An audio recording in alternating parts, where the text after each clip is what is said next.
Recording going. Okay, so I'd like to welcome you all to the second session, really the third, of Star Trek Ophion. We have with us a brand new player, but we will do introductions of them in a little bit. Also of note this session, the captain, Captain Skull, is currently unavailable due to real life stuff. So in his place, we will be having Lieutenant Commander Panek do the opening log.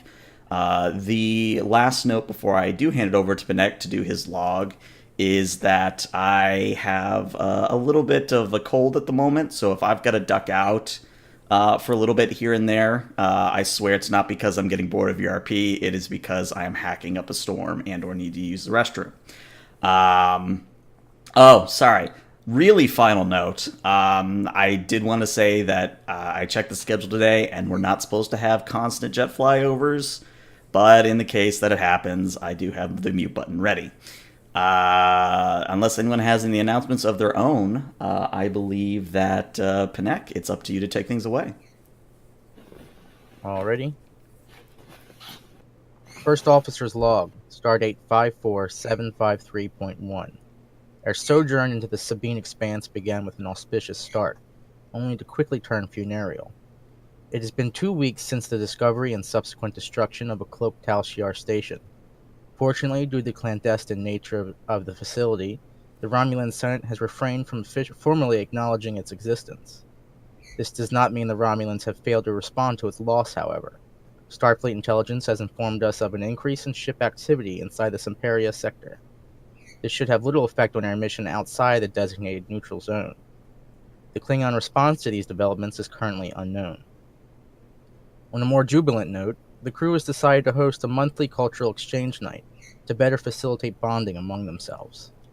The cultural traditions and food of a selected crew member species will be highlighted once a month in The Duck, as the crew has come to call it. I look forward to these shared experiences, as exploration is not only that of space, but of ourselves. The Ophion is currently moving at a relatively sedate warp speed of 3 between two unnamed sectors. Had the Prometheus class been equipped with the exploration-dedicated sensor arrays of the Intrepid design, we would have been able to move at a higher velocity with no loss to sensor acuity. However, as my former XO was fond of saying, good things come to those who wait.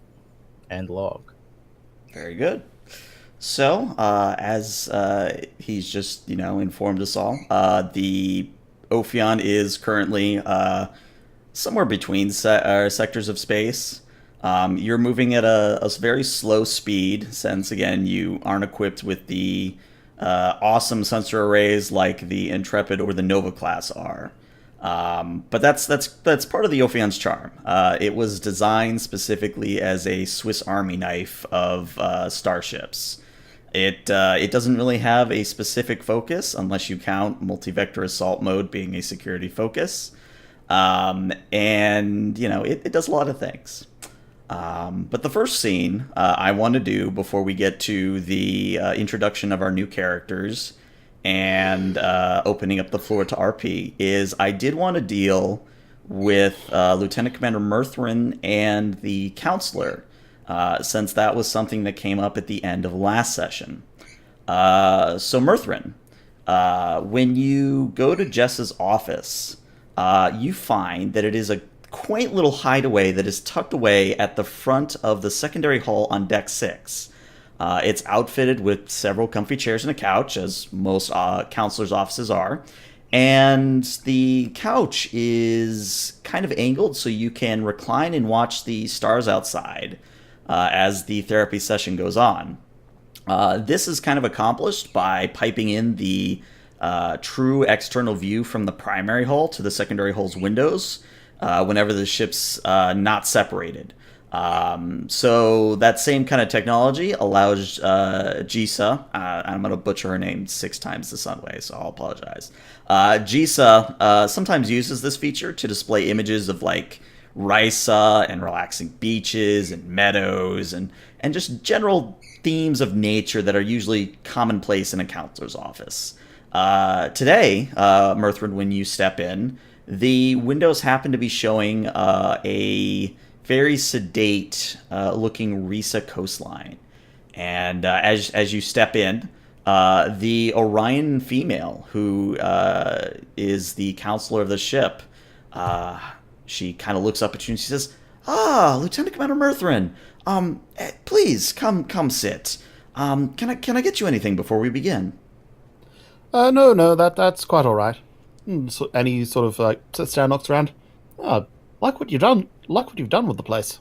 Oh yes, I'm very fortunate that they put me here. It's a very nice, secluded spot, and it's not too far out of the way. It makes people feel a little bit more secure. Hmm. Right. Well, suppose we should get to it then. Of course, of course.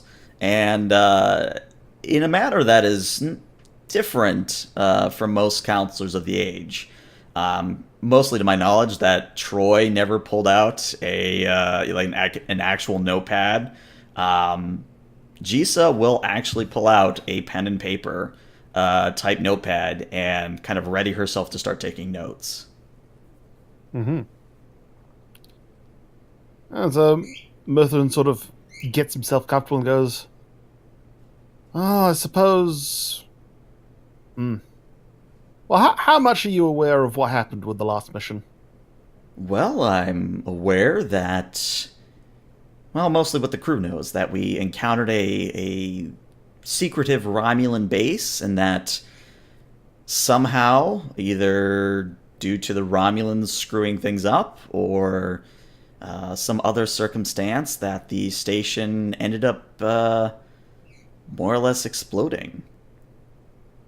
Uh, I mean, that's probably not entirely untrue.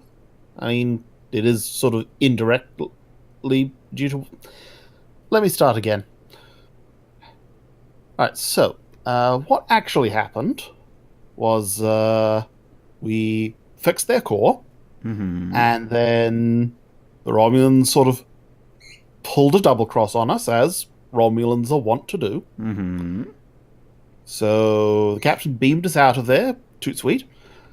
But we still had a shuttle sitting in their cargo bay, and we didn't really have the time to go back and get it, so I sent the self-destruct code to just blow it up before they could pull any info off it. Turns out an antimatter explosion next to a leaking singularity causes problems. So she takes a few notes of her own. And then finally she says, "So if I understand what you're telling me correctly, you perhaps feel responsible for the deaths of anyone on that station."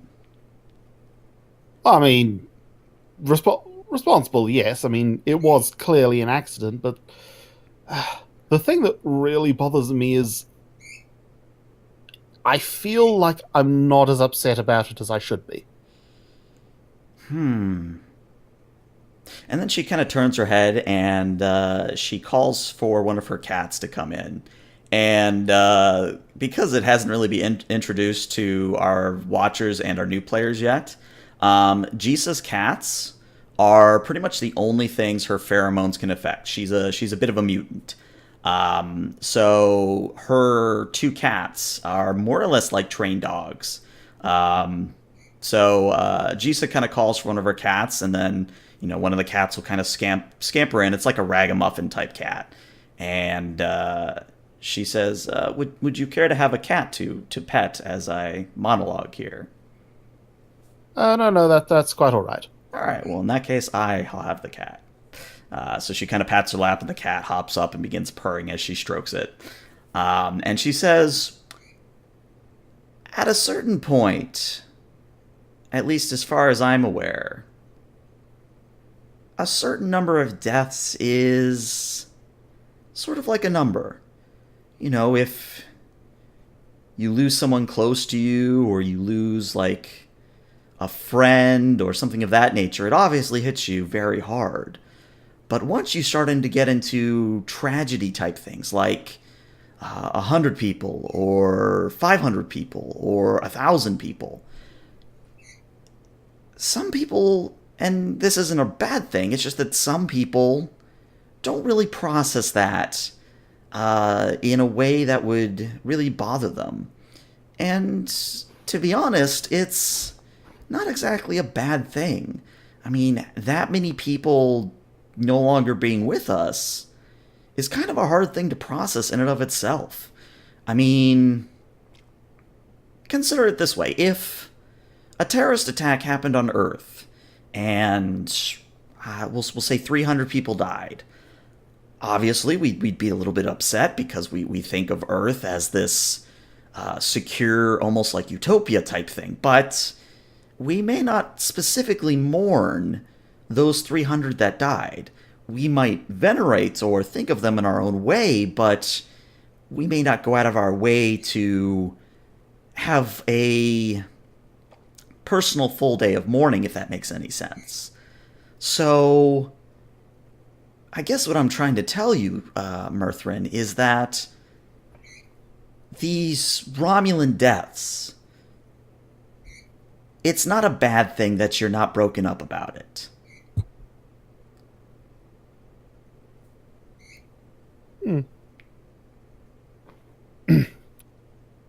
I mean, I can't really disagree. I mean, it certainly wouldn't help. It wouldn't hurt my duties if I was beating myself up about it. It's just, you know, I can't help but be concerned. And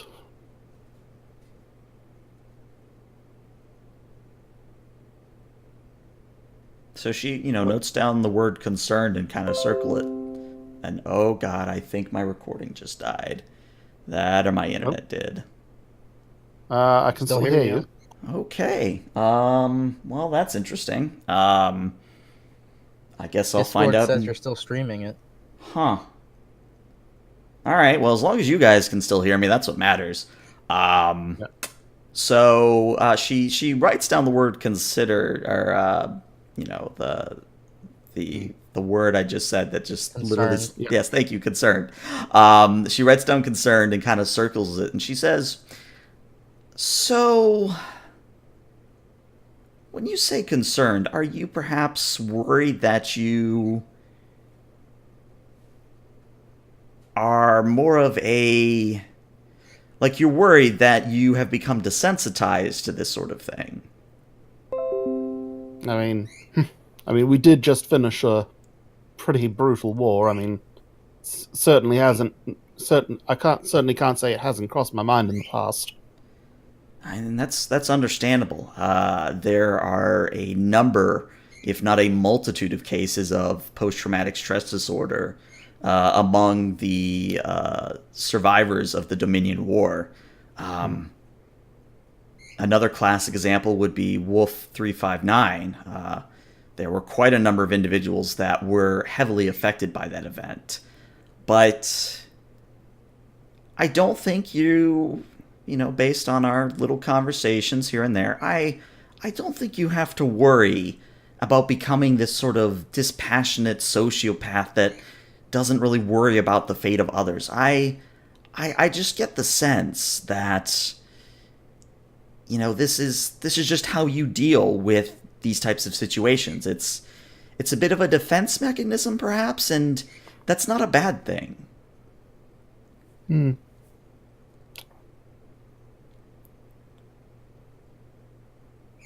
And Mertherin just sort of sits there and he doesn't respond, but because he's sitting there just sort of nodding and just mulling it over. Okay. So she'll give you a good amount of time until you're ready to speak, kind of a thing. Mm-hmm. Yeah. I can't really think of what else he'd bring up specifically RP-wise in the session. Okay. Well, that's perfectly fair. So in that case, go ahead. Star wipe to the next scene. Yeah. So we'll say that you exchange a few more, less heavy kind of back and forth with Jisa Uh, before you leave her office. maybe it relieves some stress about, oh my god, these engines. Oh Lord, those engines. All right, so what we're going to do now is we're going to cut to the bridge, and it just so happens that Alpha Shift, the main shift, is currently filtering into the bridge. So of course we have we'll just start at the top and we'll work our way around. So at the comm we have our lovely Maddox type android, Lieutenant Sona. And then immediately at the science station, we have our Lieutenant Locke, which apparently I dropped the E for whatever reason. So Lieutenant Locke, since you're new, tell us about your character. Oh, hi. I'm Lieutenant Locke. I'm new. I was on a gamma shift working nights until recently, and I decided to transfer over. Thank you for giving me the chance to do Alpha Shift. I'm a young Bolian. This is my first assignment outside of Mars. I've been stuck in labs and research positions until recently, and this is my first time in deep space, far away from either my colony or my home. So I'm excited and nervous, and as long as I don't soil myself on the bridge, I'm considering myself a success as an officer. Very good. And you know what? Again, for Locke's benefit, why don't we have everyone as I go around just briefly describe the characters? So, Lieutenant Commander Panek, Captain Skull actually isn't there at the moment, so you could have the big chair if you so wished. Well, if we're gonna be switching shifts, I'll walk in and at taking over from the officer in charge, ask for a ship status report. Okay. So the red shirt in question just basically tells you that all was quiet on Gamma Shift, nothing to report. Very good. And then Panek is about 6'7". He's salt and pepper brown hair, tan skin. He spent a little too much time around humans, so some of their idioms and colloquialisms kind of slip in every now and again. There's not really much to say about him. He's not an overly outward kind of character, but he'll jump in every now and again with something. Okay. So the big question. Okay, yeah, you do take the big chair. That was my follow up question. Yeah, sorry. That's all right. So even though Murthrin, you're not technically in this scene, let's hear what Murthrin's like. So Murthrin's the chief engineer. He's a Betazoid. He's sort of an interesting mix of a little bit socially awkward, especially for a Betazoid, but also just likes being around people.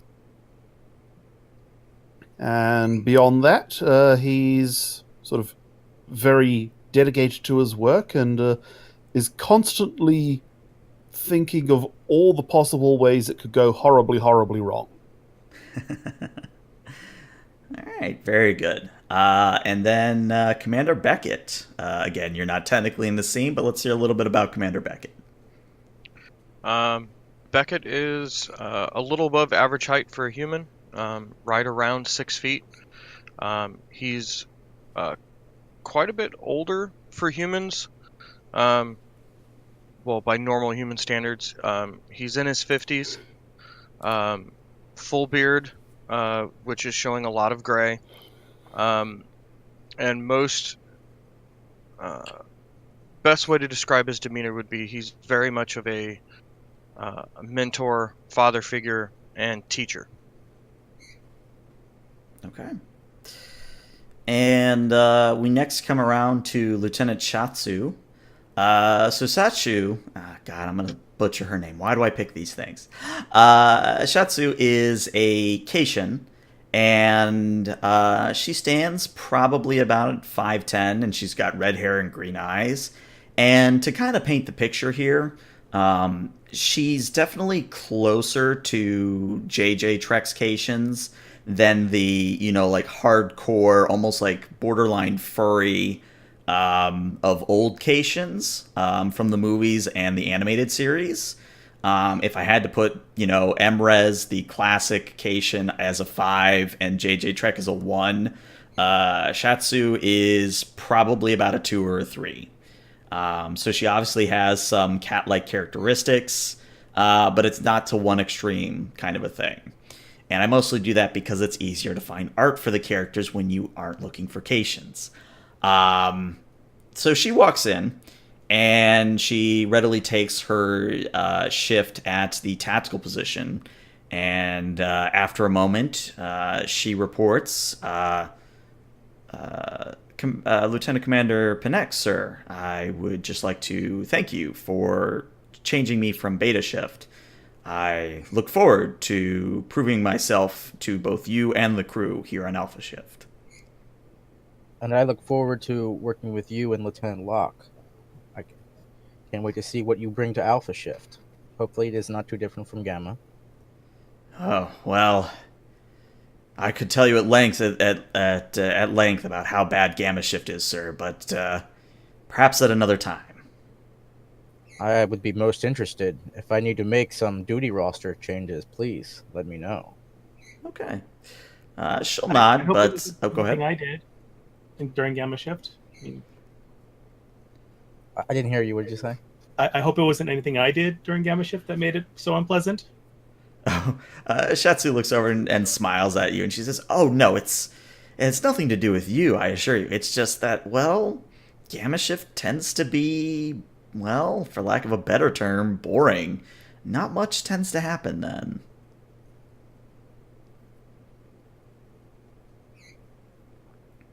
So, since I'm just transferring over my station here, it's what positions would you like me to fill? I'm pulling up the sensors on the LCARs. Would you also like me to handle communications or internal? What's your preference, Commander? As I am currently in command, I think it would be fitting if you took over communications, as that usually is my station. Actually, I was looking over our mission orders, and I noticed that it is stated that we are the lead vessel in exploring the Sabine Expanse. Are you aware of any communiques from other Starfleet vessels in this vicinity? Let me pull that up. I don't see anything here. I can check the logs for the last couple of shifts if you'd like. I would. Okay. I'm just punching that up now. Do I find anything? Do I need to make a roll for? I'll just let you have it. Well, you know what? No, you know what? Maybe you could use some momentum for this session. Go ahead and roll me we'll call it a control plus science, and it's at a difficulty 0. So even if you roll a complication, it's not going to hurt you. I do have the communications focus, actually. So. Well, there you go. Determination doesn't reset for every scene change, does it? Determination resets at the beginning of every session, I think. Oh, just one success. Okay. So yeah, you get a momentum, which is, important. So you do in fact pick up that there are 2 vessels that are currently headed your way. At the moment, you are the only Federation, or more specifically Starfleet, vessel in the Sabine Expanse, at least as far as anyone's aware. The 2 vessels that are coming to join you, one is a Nova class. It is the USS Connecticut, and the other vessel is a Intrepid class, and it is named the Aegis. Lieutenant Locke, please establish communication with the oncoming vessels and inform them of the comm buoy we placed within the nebula inside the neutral zone and its enhancing effects. Yes, sir. Yes, Commander. I'm just sending the message out now. Friendly reminder, comm buoy out in the nebula. Okay. And away. Just so he knows, it's like this nebula that will enhances everything, shields and communications. So we were using that to bounce stuff back. Yes, I was reading over the previous science officer's notes from Alpha Shift. It seems very, very interesting.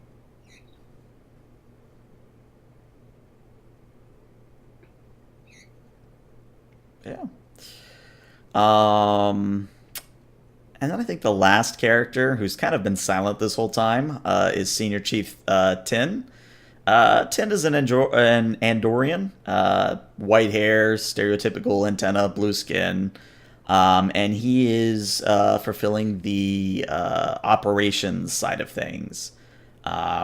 So whenever someone isn't dedicated at the science station, or if anything internal that's going on that Shatsu doesn't pick up, it's usually Senior Chief Tin that handles it.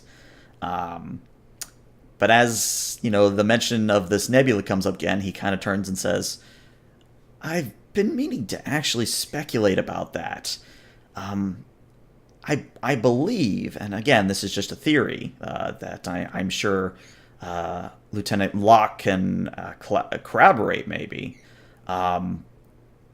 the formation of this nebula might have been the result of a brown dwarf or a similar type star, essentially going supernova." Without having studied the heart of the nebula, which would give us the most information, that does seem like the most likely answer. Yeah, but it's definitely providing a very interesting energy signature, a little like space particles, just kind of piling up on the shields, adding extra layers of protection. And actually, that's a terrible analogy, sorry, but forget space particles. Does the captain's seat swivel? It does. I've swiveled to see both of them, and I say, unfortunately, the priority for our curiosity is not within the nebula itself. We should focus more on speculating what the Sabine Expanse holds for us. I will, of course, let the other ships know, the Nebula class and the Intrepid class that are approaching, that if they have time and permission, they should also maybe check out the nebula, maybe do some more sensor sweeps. I know the Intrepid class has some particularly intense sensors. They might be able to probe a little deeper than we can and get some better readings. Side note, it was a Nova class, not a Nebula class, but you're fine. Nebula would have been cool because they have It's the my sensor birthday. array on top. Yeah. Mm. Yeah, the Nova is that glorified flying sensor platform, which is the subject of my Sunday campaign, but we won't go into that.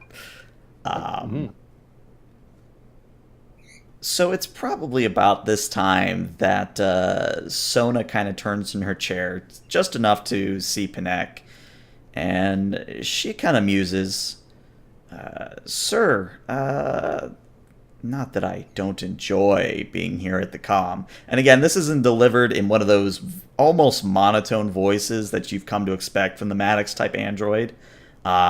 She says, "Do you have any further details about this culture night in the Duck that I've heard so much about?" Further details, no. Until we have the first one, it's kind of up in the air. Are you interested? Well, as a sort of an outsider to most humanoid customs, I believe it would be prudent for me to attend such a night. I do not believe that the night is barring any artificial life. You are more than welcome to attend. Excellent. And then she kind of looks, it's a very quick glance back at her console. And she says, "Am I correct that the first night is to be held in 2 days hence?" Correct. Excellent. I look forward to seeing what the crew has to offer. Out of character, I don't think we've decided on the first person's the highlight species will be. I have some from the NPC/supporting characters, but to give you guys some time to maybe think what your characters might bring to the table, I do have a few other scenes that we can do in the meantime. Mm-hmm. So did anyone else have anything on the bridge, or should I cut to another scene? I'm going to calm down to engineering and Mirthrin and ask for a report from him Okay. on ship status. And those pesky EPS conduits.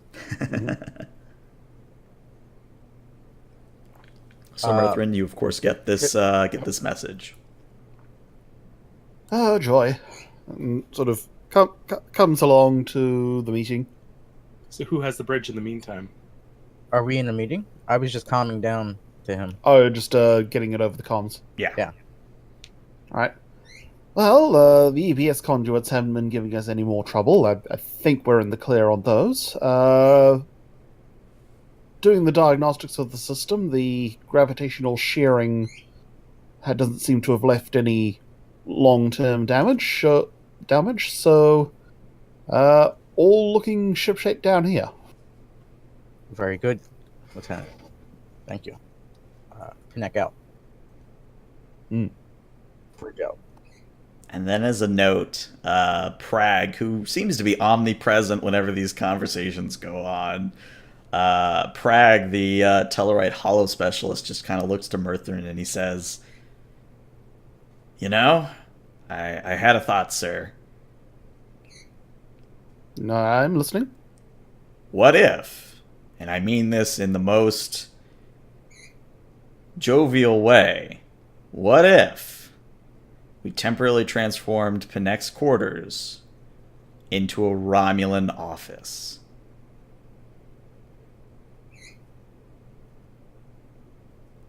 So Murthrin sort of briefly looks like he's seriously considering it. He goes, yep. Maybe after a month or so, once we're all more familiar with each other. Of course. Practical jokes like this require a bit of camaraderie among the crew first. And speaking from experience, Vulcans tend not to... And it's not that they don't take practical jokes well, it's just that they tend to be just more confused than anything. Tell you the truth, I'd love to see a Vulcan look confused. Well, I mean, they don't look confused, they just kind of are. They're very good at hiding it. I mean, you're not wrong. But fair enough. That'll give me time to come up with a really good hollow layover for his quarters. Well, if you get any creative ideas, let me know. It's been a while since I had got to stretch my hand and try some holoprogramming.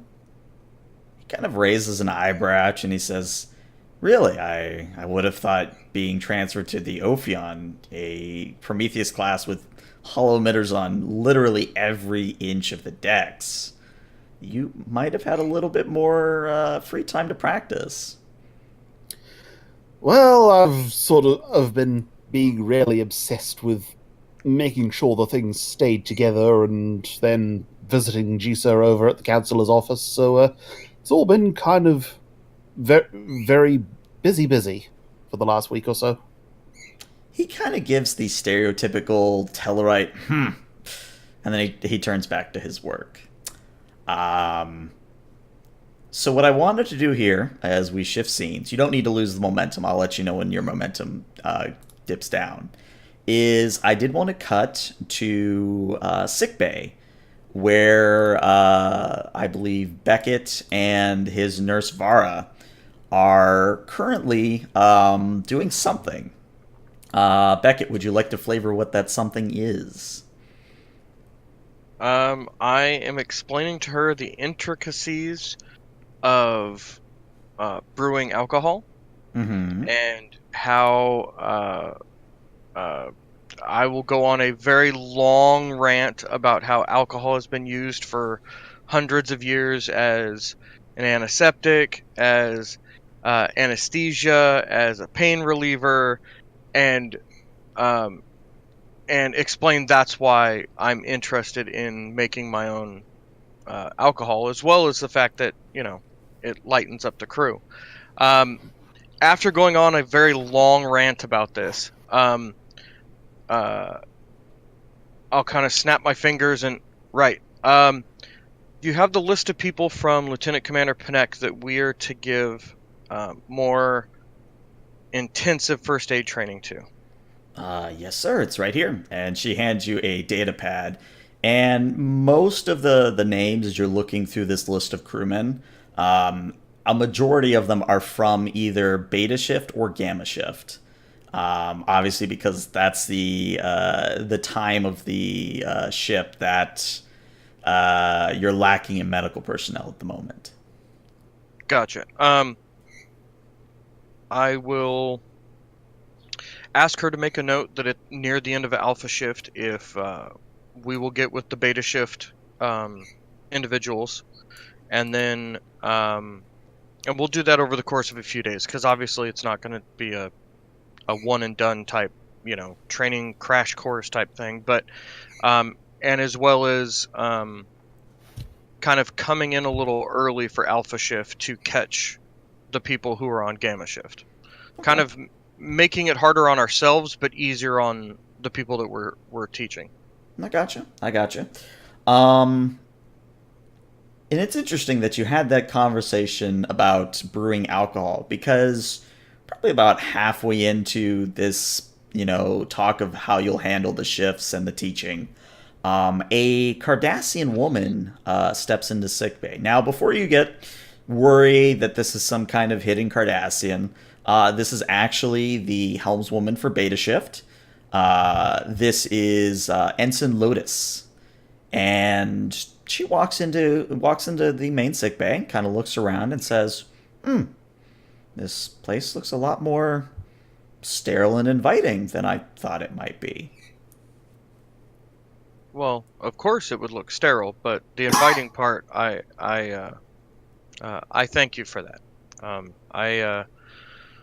I've always tried to make sickbay, or at least the medbay, somewhere where people aren't scared to come in and explain what is wrong. Well, sir, if you have a moment, I wanted to ask you a few questions. Of course. As you can see, nobody has hurt themselves lately, so we pretty much don't have anything to do right now. Well, sir, it's come to my attention through some shipboard rumors that you might have taken on a supply of Bajoran yeast. I might have, yes. Would this and totally giving like a cheeky smile, like, of course I did, but I'm not gonna openly say it. Okay. She probably reads between the lines, or had a guess in her head already. And she says, would I be correct in guessing that you're possibly thinking of brewing your own alcohol? That would be completely true, yes. And her eyes kind of sparkle a little bit, and she says, you wouldn't by chance have a good recipe for Kanar, would you? Oh, I actually, that's why I'm here. I can certainly brew a decent glass of Kanar, but in my time on Earth, studying in the academy, I was able to pick up a few more interesting homebrew recipes. Oh, well, please do share. Of course. And again, since I personally am not knowledgeable in how the whole home brewery thing works, me neither. She'll basically go into detail about how you would make this equivalent of either like a pale ale or a lager, a nice rich lager. And at the end of of this very brief kind of description, she says, "Have you found a space to do this in yet?" Well, as a matter of fact, I happen to be going over the ship's deck by deck map, if you will, and there's already a place on the ship that is labeled as and now of course I can't find it. As a moonshine still. She raises an eyebrow and she's like, "Can I see this map?" I'll pull it up on one of the LCARs, and it's actually it's right where her icon is sitting on the one that you are currently using for a map for us. Ah, okay. It is marked on the yep right there. as a moonshine still. So she'll look at the diagram and she'll look slightly confused and she'll say, I may be fresh out of the academy, but I'm. Are you sure that's not just a joke from the Utopia Planitia guys? It might be, but I'm willing to bet that if we go back there, that it's probably either going to be an empty room used for storage, or we might get lucky and there's actually something in there. Would you care to walk with me and check it out now? Sure. I'll tell Ensign Vara to go ahead and watch over sickbay, and then I will head to this mysterious spot on in the ship and see what's actually there. Okay. So this particular place in the ship, it is at the very aft of Deck 10.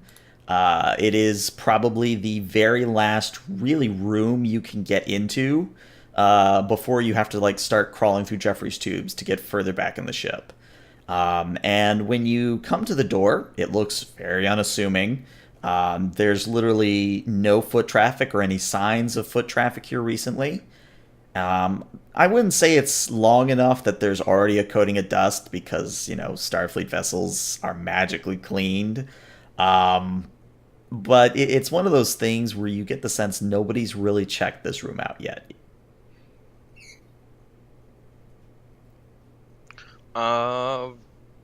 This seems like a great place to put something that you don't want people to see.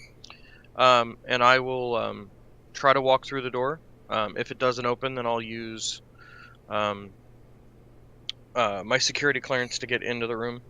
Okay. If need be. Well, you'll try both. So the first time you try to walk in like any other door, it just doesn't open. And then when you try to enter in your security code, the door still doesn't open. And I'd like you, or probably Ensign Lotus, maybe both of you, one can assist. If you guys could roll me a insight or a reason plus engineering at a difficulty of 1. Well, this is not going to go well. Okay, I will roll for myself, and then I guess I'll roll for her assisting. Okay. Would computers work as a focus? I'm going to say yes in this instance.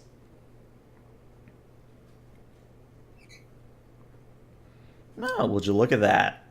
Woot. I think you actually get... Yeah, you rolled a 1, so you actually get 2 additional momentum off that. Nice. So... You realize very quickly as as you pull off the panel and begin to try to see what's going on with the door, the problem isn't with the computer or the lock on the door. It's simply that the mechanism that actually pulls the door to the side isn't operational. But there is one of those like manual like handle things that you can stick on the door and open it manually inside the panel. I'll grab that tool and try to open up the door, saying something about, or mumbling something about asking engineering to see if they can grease the wheels. All right, so you put the handle on the door, it suctions to it, and you pull it aside, and the door finally hisses open almost.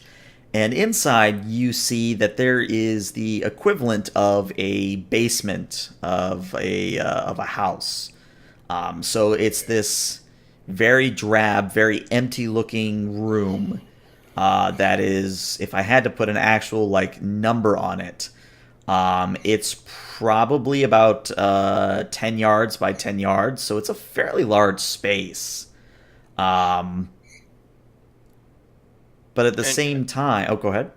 I was going to say, by looking at it, I can kind of assume that it is meant to be another storage room that's used, like in case we have extra equipment or something? Or... Yeah, it's definitely looks more like a pseudo cargo bay than it does, say, an unused office or science lab or quarters kind of a thing.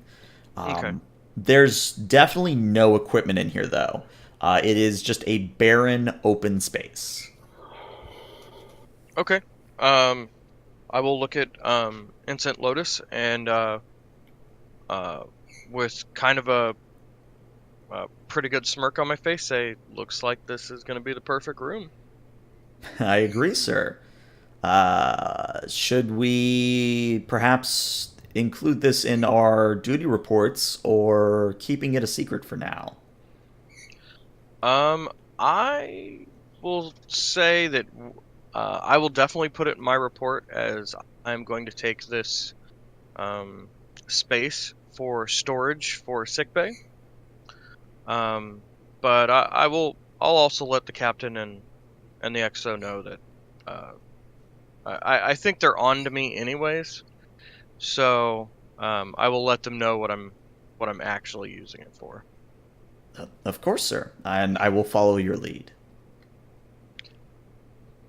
That's probably a good thing, because in case this goes sideways, I'll take the brunt of the crap. And then I'll once I'm off duty, I will start moving some of the equipment that I was able to get onto the ship into this room. Okay. But I will log it that whatever the designation for this room is, that I'm going to take it for sickbay storage. Okay.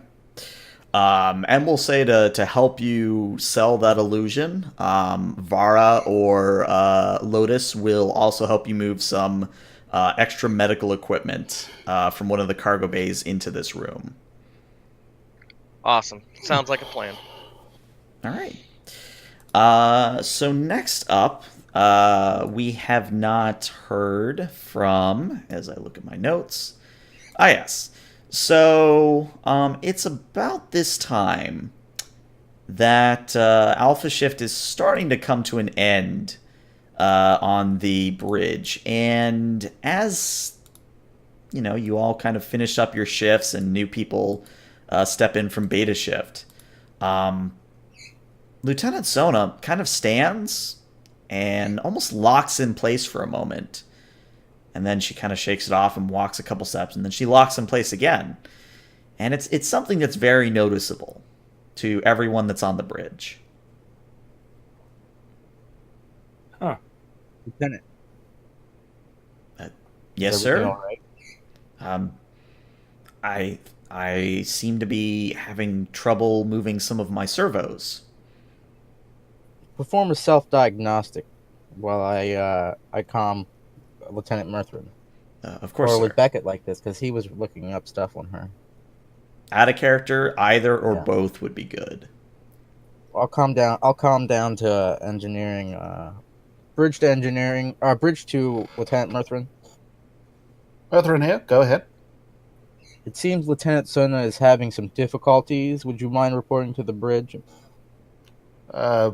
Yes, sir. Sort of look. He looks over at Pragnas. Oh, well, looks like I get to go play doctor.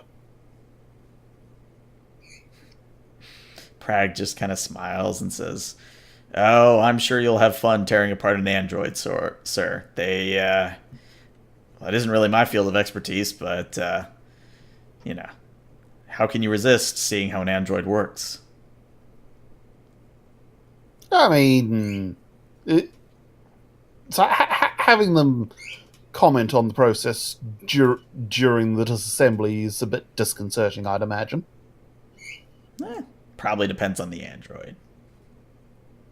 Well, I'm sure I'll find out soon enough. And off he goes to the bridge. Okay.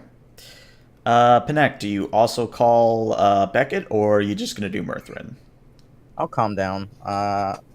Bridge to Commander Beckett. Beckett here.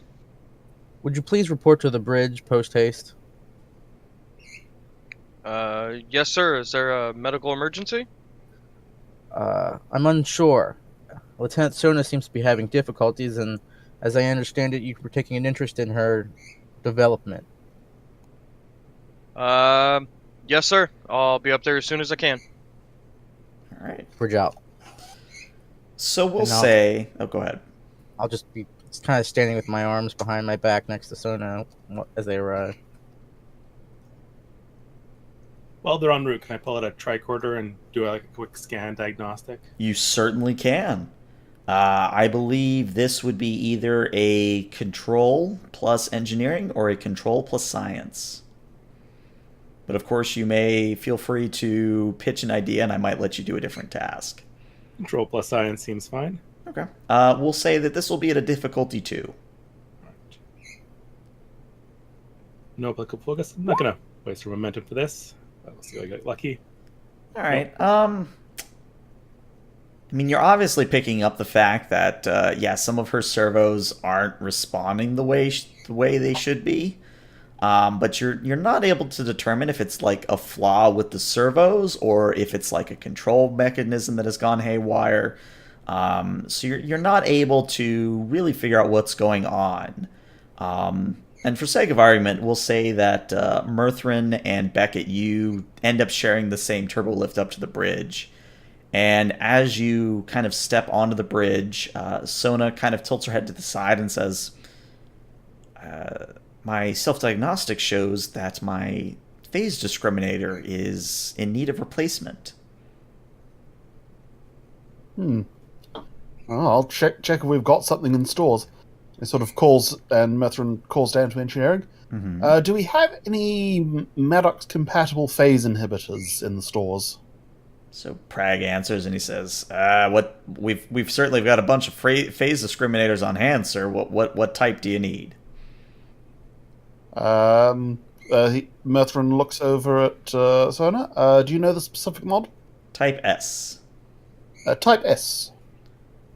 I think I know where one of those might be stored. Should I have someone run it up to the bridge, or? Yes, please. Actually, right. gentlemen, I suggest we retire to engineering, as it would be more fitting. The bridge is not a place to get your hands dirty. In Fair the enough. meantime, Belay that, we'll meet you down at engineering.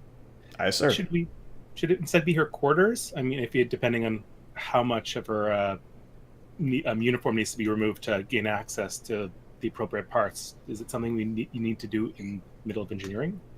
Sona just kind of looks, and it's hard to say, an android looking appreciatively at you, but you get the sense that she's trying to show that kind of face, almost like a facade or a duplicate of a similar kind of facial expression she saw before. And she says, "You need not worry. The phase discriminator in question is located in the back of my skull." Okay. That's Program for modest. in the meantime, I'll relay to the command shift to expect to place another helmsman in her position until this is all sorted out. Okay. So as luck would have it, Lotus might pull a double shifter. We'll see. But, for sake of argument, we'll say that Beckett, Murthrin, and Sona all abscond down to engineering. And I'll join them. Oh, go ahead. I'll join them just because my officer take an interest in her well-being, I guess. All right, party and engineering. So all of you pretty much arrive there as I try to get your tokens so that they can be somewhat visible. There we go. And shift We don't have a token here yet. Oh, yeah, you are missing a token. Let me do that before I forget. Let's see. You should have... Where are you? There you go. You should now have a token. All right. All right. So, you guys, most of the bridge crew, as it seems, heads down to main engineering. And it's very similar to the shows where Jordy works on data, where you just kind of have Sona take a seat in the middle of the space between the engineering table and the warp core, that big empty space. And she just kind of sits down and waits for, Murthrin and or Beckett to do their thing. Mm-hmm. Well, seeing as how replacing these kind of parts is more Murthrin's shtick, I will just continue to do scans of Sona, taking whatever readings I can and relaying them back to Murthrin, as far as just in case it's something other than what her diagnostics are thinking they are. Okay. Yeah. Let's see. Murthrin, then, since you're the lead on this, I'd like you to roll me we'll say it's a daring plus engineering at a difficulty of 2. Alrighty. Oh, hang on. Simply because, you're not 100% familiar with her systems, so you're doing a lot of guesswork here. Yeah. It's a little outside my area of expertise, and I don't really have any focuses that are applicable, but I will spend a momentum to get the extra die. Okay. Oh, whoops. Hang on. Press the wrong thing.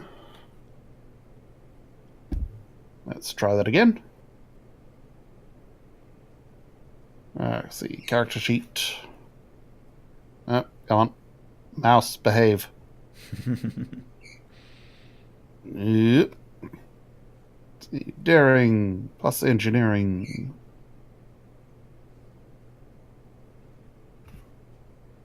With an extra die.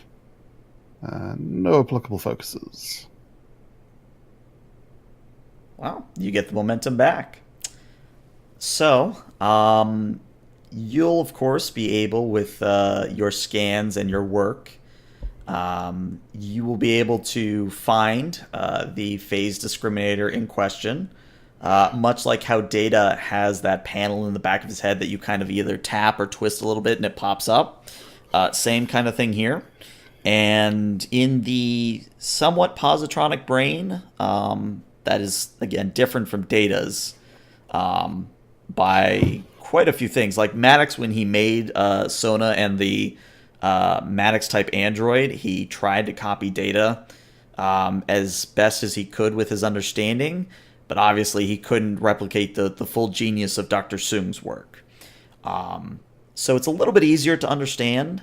And you find the phase discriminator in question is centrally located. And even looking at it before popping it out, you see that there is some, almost like it's been burnt out kind of a thing. And if you do actually go to, press it in so it pops out, and you take a look at it, you can see that it is indeed has been short-circuited and or fried. Oh, that's a little concerning. Murthrin sort of says out loud as he examines the piece.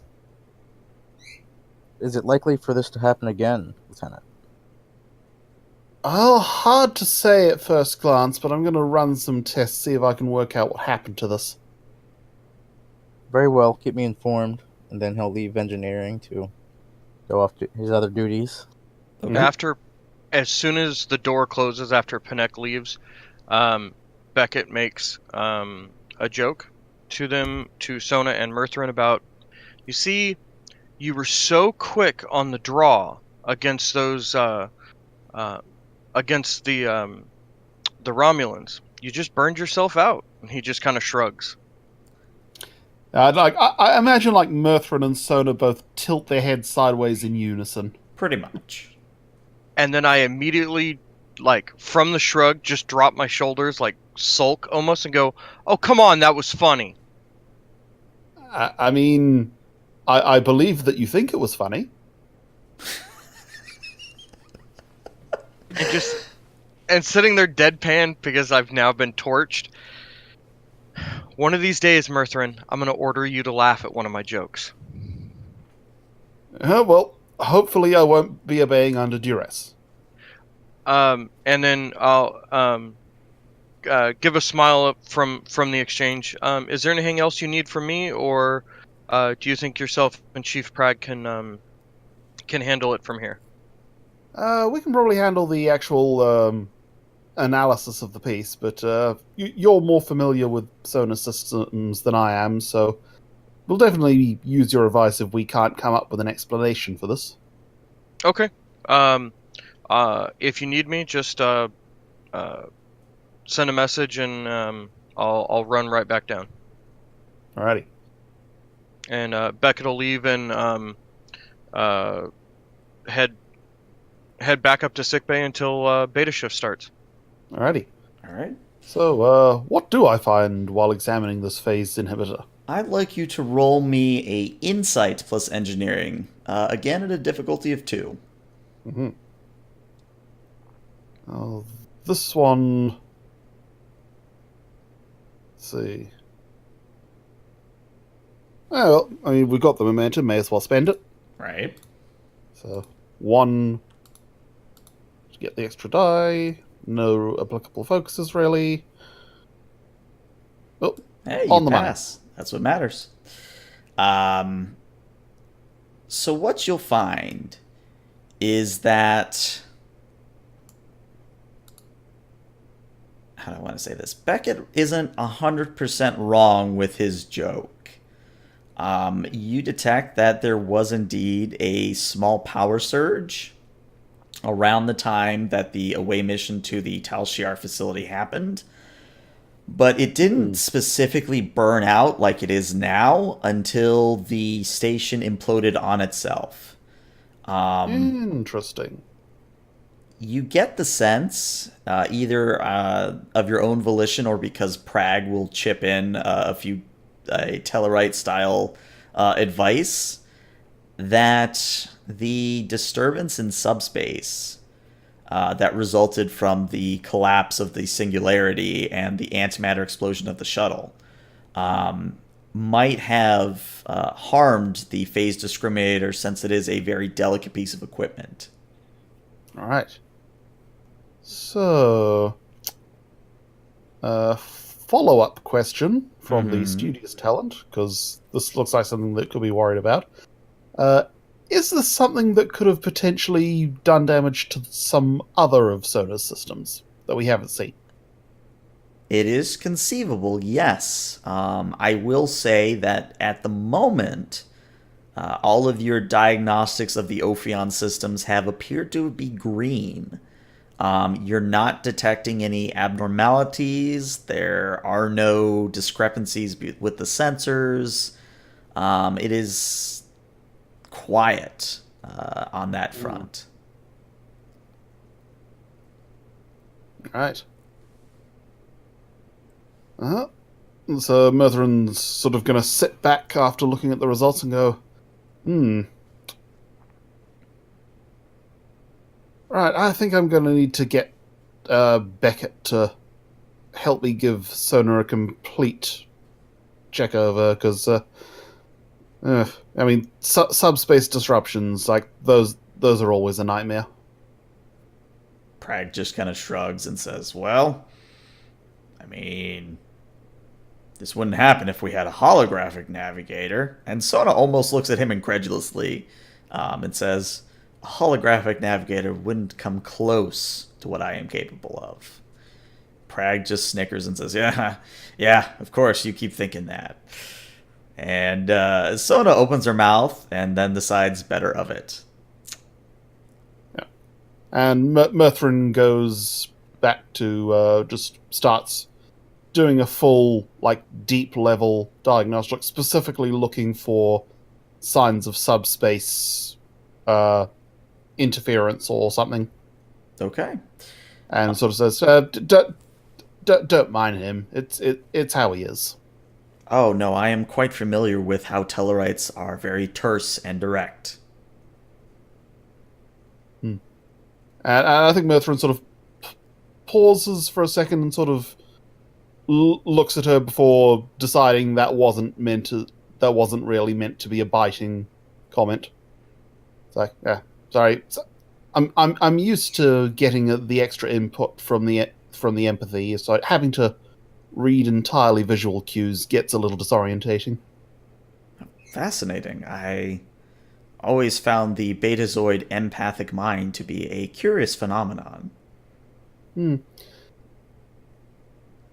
Yes, it's well, I mean, how familiar are you with Betazoid telepathy? Out of curiosity. She will literally read the encyclopedia page if you let her. I think I let her get about 2/3 of the way through the page before I go. Yeah, okay, yeah, I get the picture. Yes. Has Murthrin updated the Pinec about this subspace effect? No, he hasn't. All right.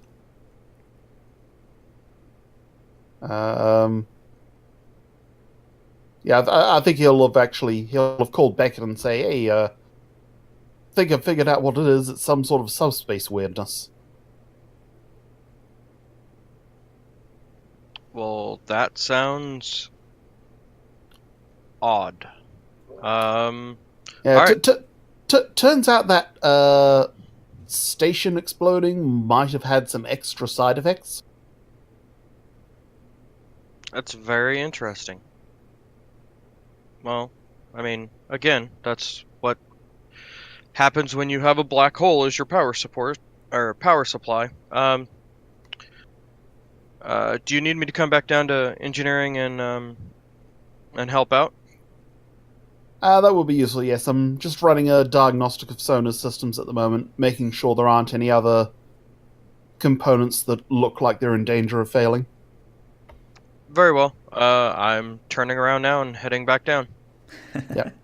It's probably one of those things, Beckett, where you get like 2 feet into a sick bay, like the door hasn't even closed yet. Vara looks up and says, "Ah, Commander, you're back. Okay, you're gone again. Bye."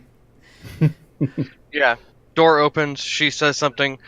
I stop, listen to what Murthrin is saying, wave goodbye to her, turn around, and head right back down to engineering. All right. So just because I feel bad, and I always try to keep everyone engaged.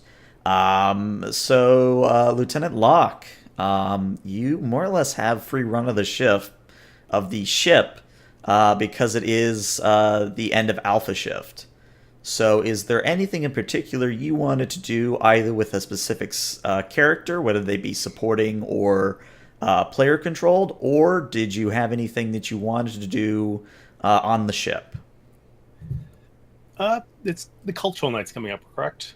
2 days, yes. 2 days. So just some preparations for that. Some getting the ingredients I need to make the various food from my home colony, and I imagine the replicator should be able to handle that. And know that I'm not going to brew my own alcohol like other members of the crew. Okay. Just out of curiosity, and if you don't have a name for it, that's okay. What is the dish that you were preparing? I pulled it up since Bolian cuisine is not particularly a thing at the restaurants, but he was raised on New Berlin, so it's a lot of New Berlin cultures. So he's making a bunch of wursts, some Blutwurst and Schwarzwurst, as well as some Pilsner. Now I'm hungry. All right. I will say that either because someone on the ship had the foresight to bring on such supplies, or they just happened to be here by happenstance, is that you do have the option of using actual non-replicated meat for at least a few dishes. You just have to clear it with either the captain or your XO. Bolians don't have much of a palate, so replicate it all the way. Okay. I'm also going to be practicing some accompanying music from his home culture on the accordion. On the accordion. Okay. Mm-hmm. Very good to know. All right. Exotic.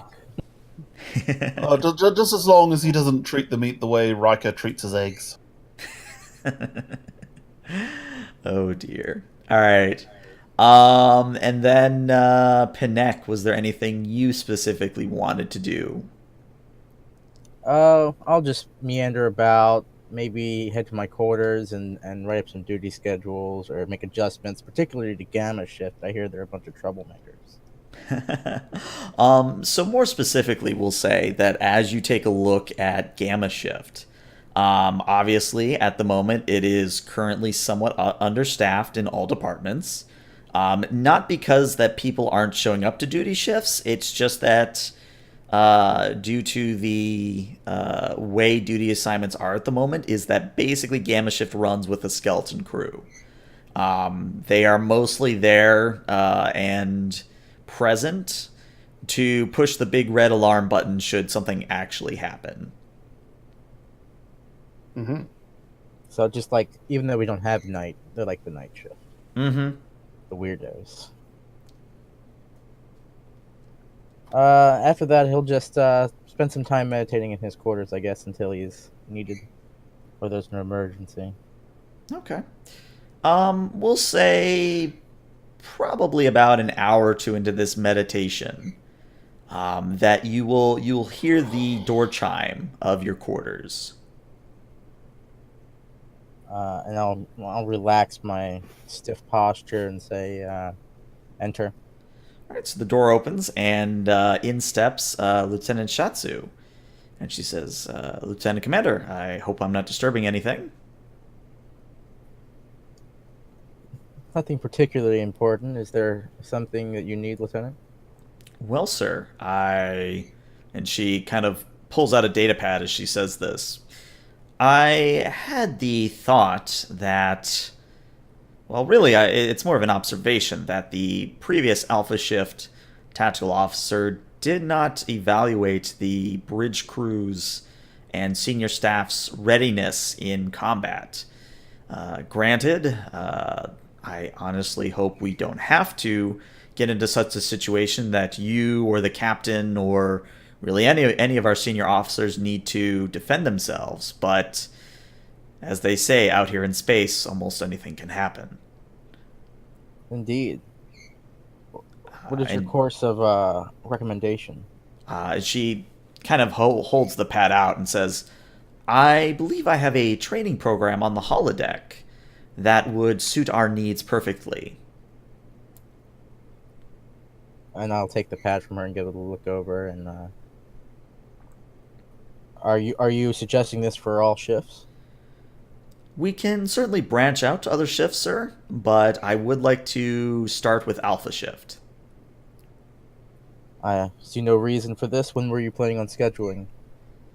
Well, I see no reason to say no to this. I mean, no reason for this. Okay.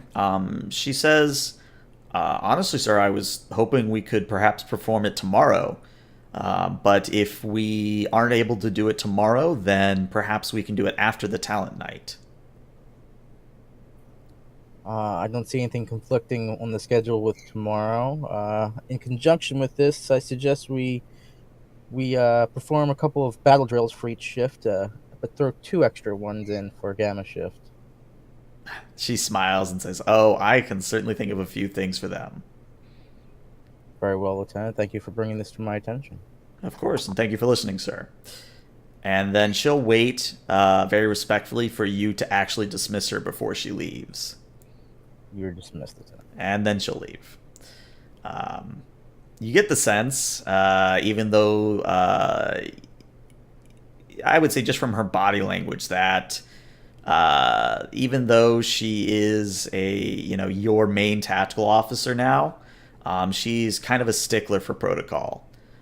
Maybe not to the extent that Tuvok was on Voyager, but it's still something she values very, very much, kind of a thing. But, yeah. It'd be interesting to see if Jessa's pheromones affect her at all. I mean, you could certainly ask. I mean, I don't think anyone's, brought up that particular thing yet. But yeah. So, out of character, there's 2 ways we can do this. We can either do the cultural night first, or we can do the holodeck simulation first. It's really up to you guys. I'm feeling holodeck simulation-y. Second that. Okay. And as I prepare the map for everyone, I did want to ask who all would be attending this particular battle drill in the holodeck. Would it be all of the player characters, or did you want to bring in some supporting characters instead? Well, seeing as we're going to start with Alpha Shift, I think the neck would probably be there. Okay, so Pinek's there. Murthrin would probably have made time. Murthrin's there. Locke needs to practice his phaser.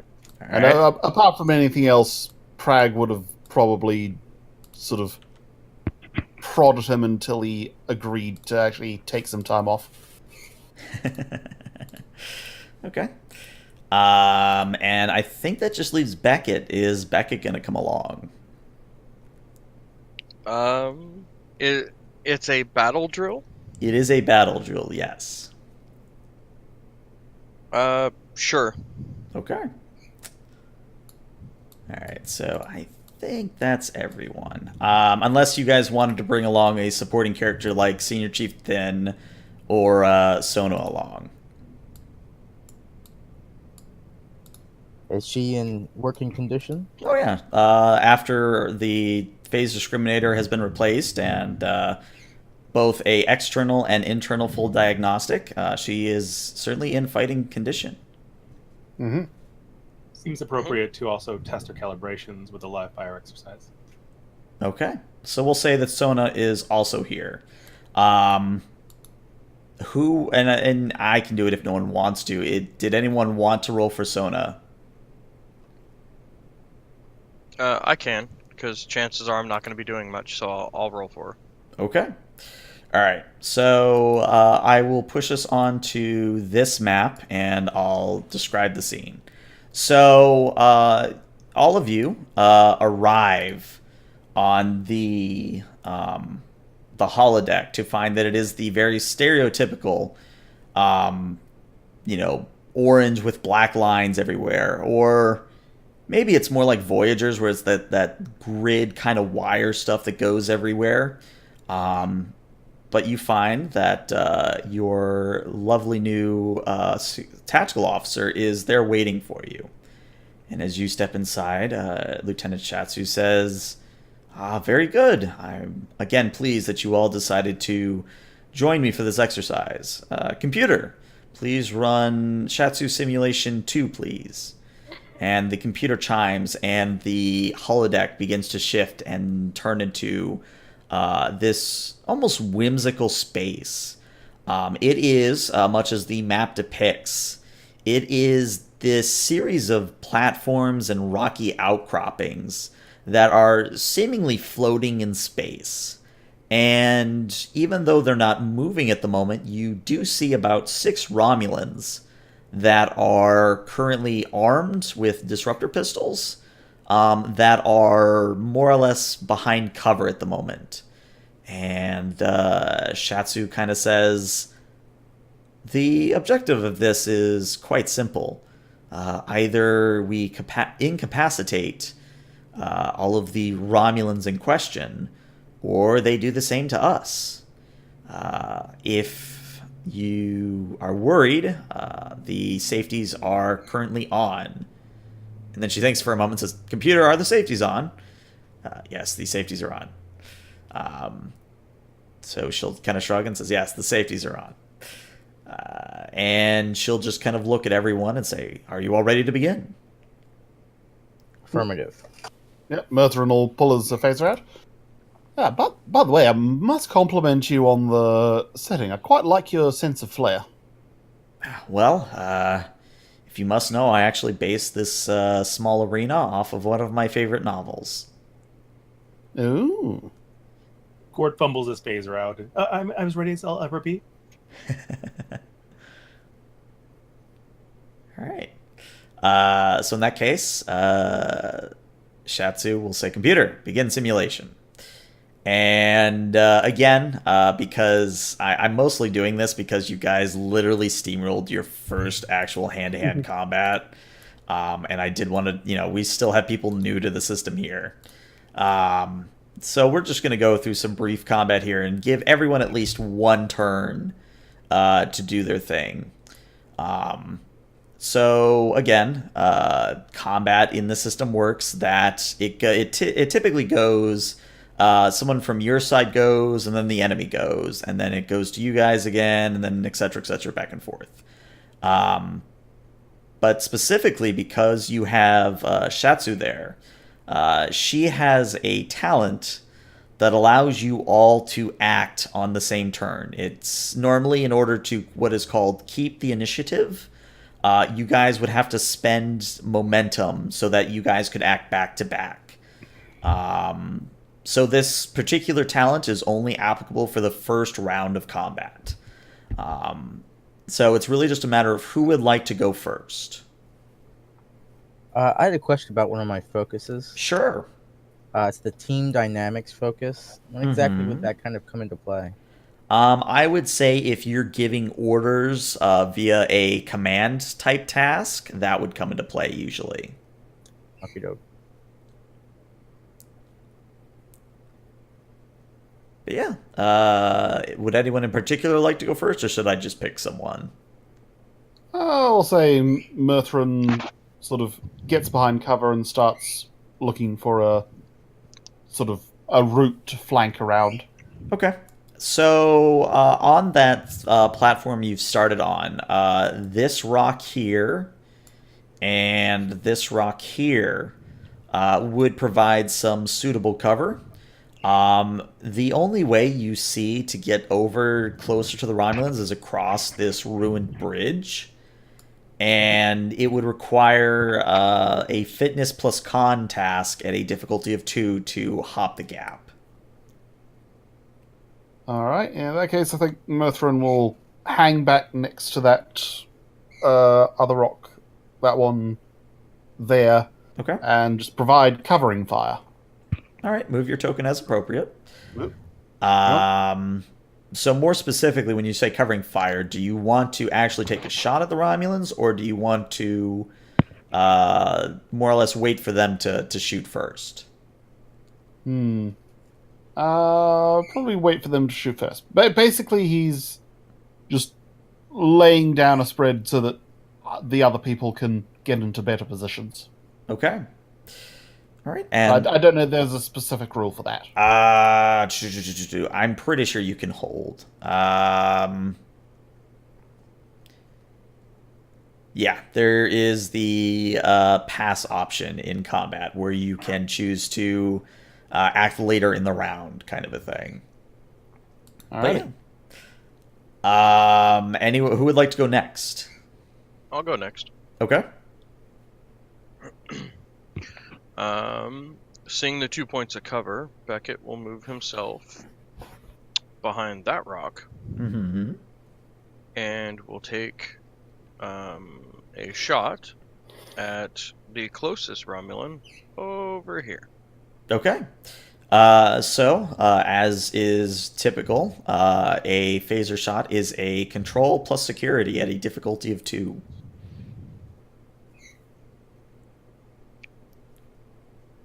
And I definitely have an applicable focus with having hand phasers. Mm-hmm.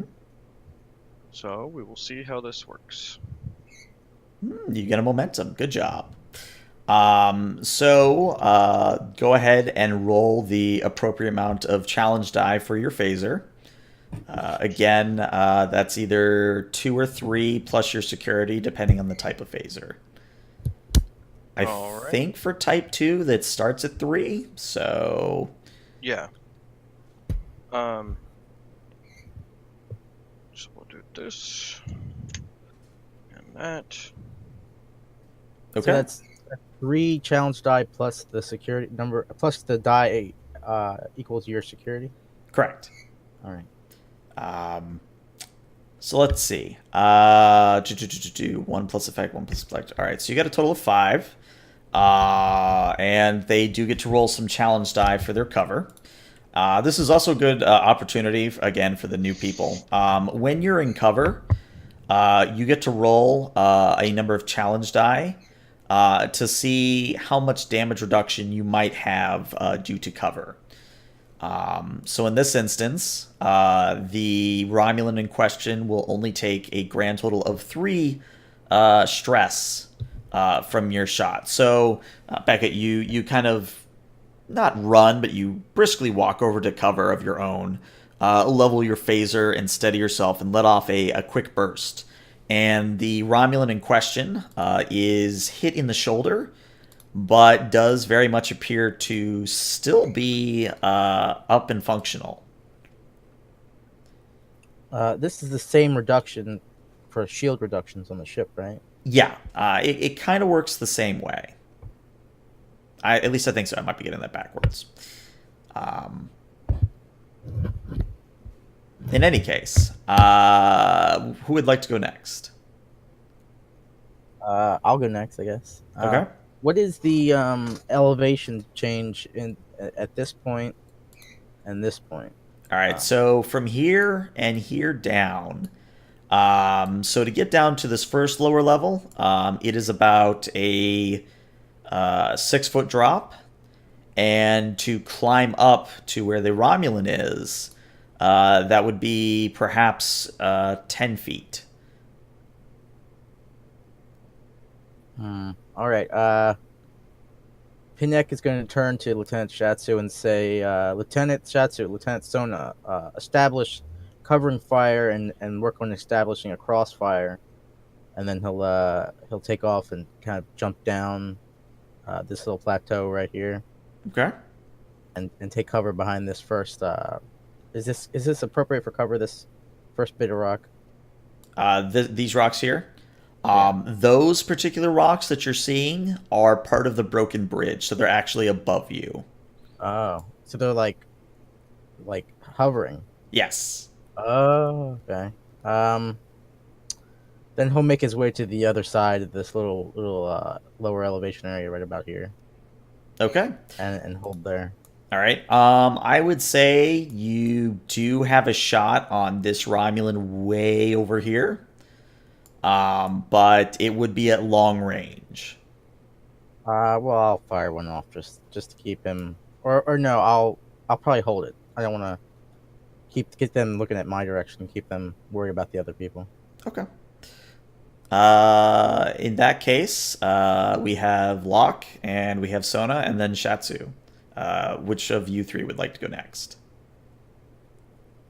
I guess I'll jump in here. Okay.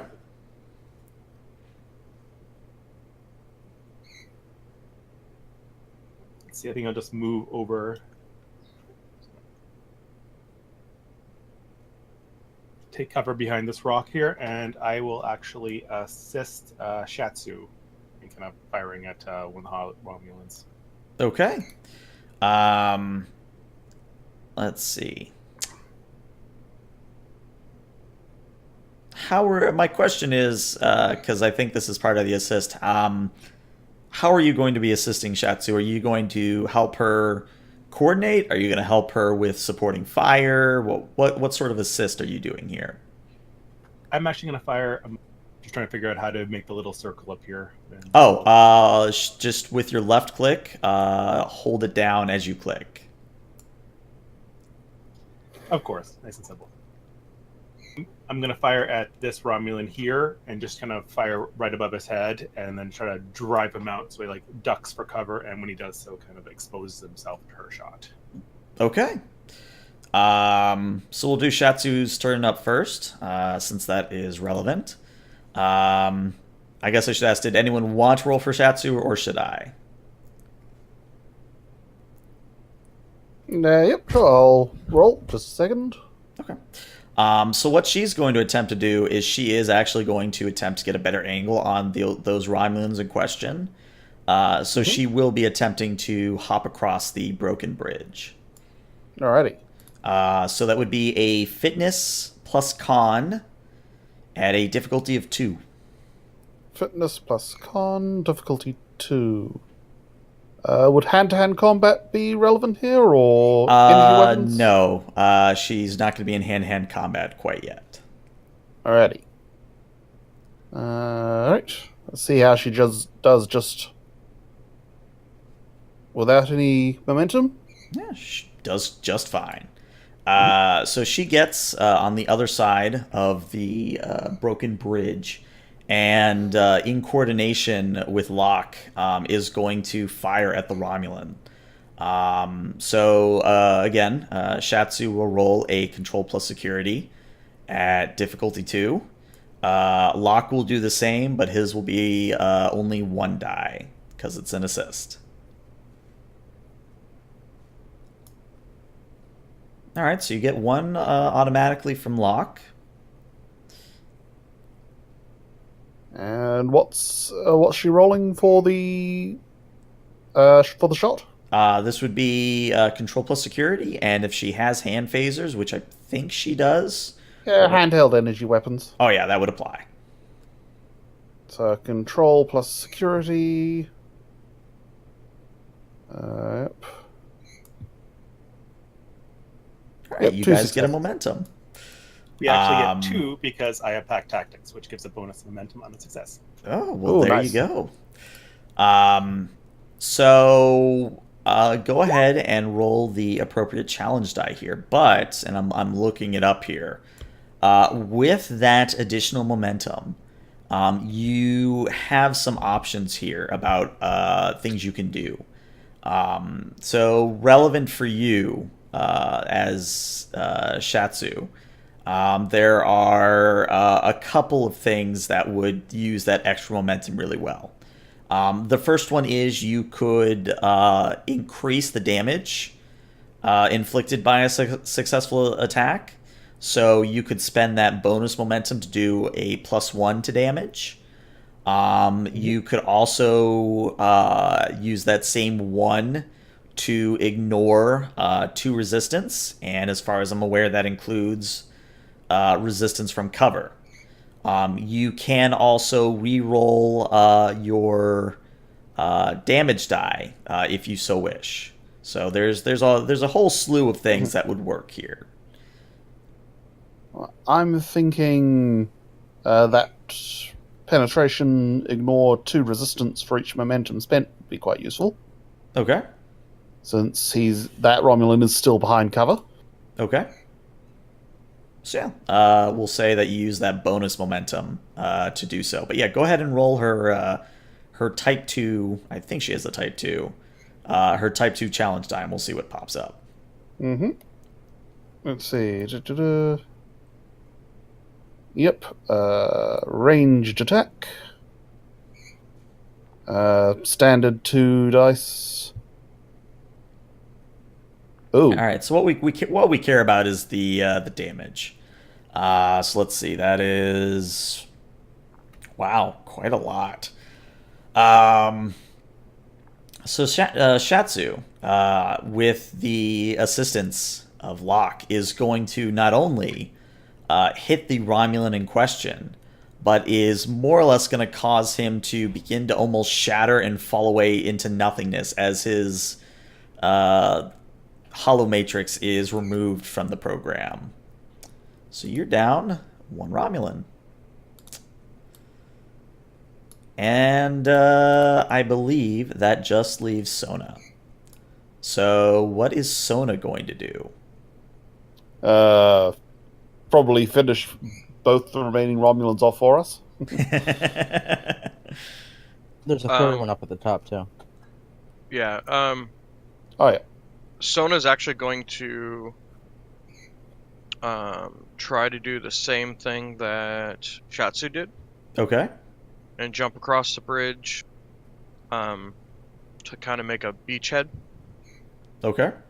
So it is a fitness plus con, difficulty 2.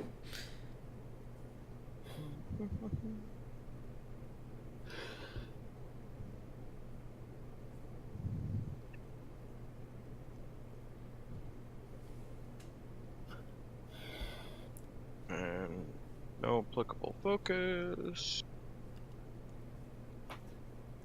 Yeah. So yeah, she's able to get over the bridge, no problem. All right. And she'll jump across bridge and then move over 1 more. And she's going to attempt to shoot the Romulan here in front. Okay. So yeah, control plus security, difficulty 2.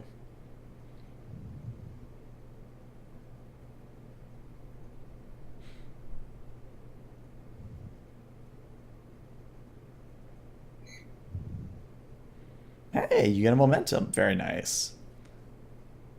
Yeah, I think you're maxing momentum now, aren't you? Yeah. Yeah, very good. Oh, time Can to we start spend one using for resistance? So yeah, did you want to maybe spend to get rid of resistance, or do you want to see what the damage, the challenge die come up with first, kind of a thing? No, we'll spend a momentum. Okay. Um,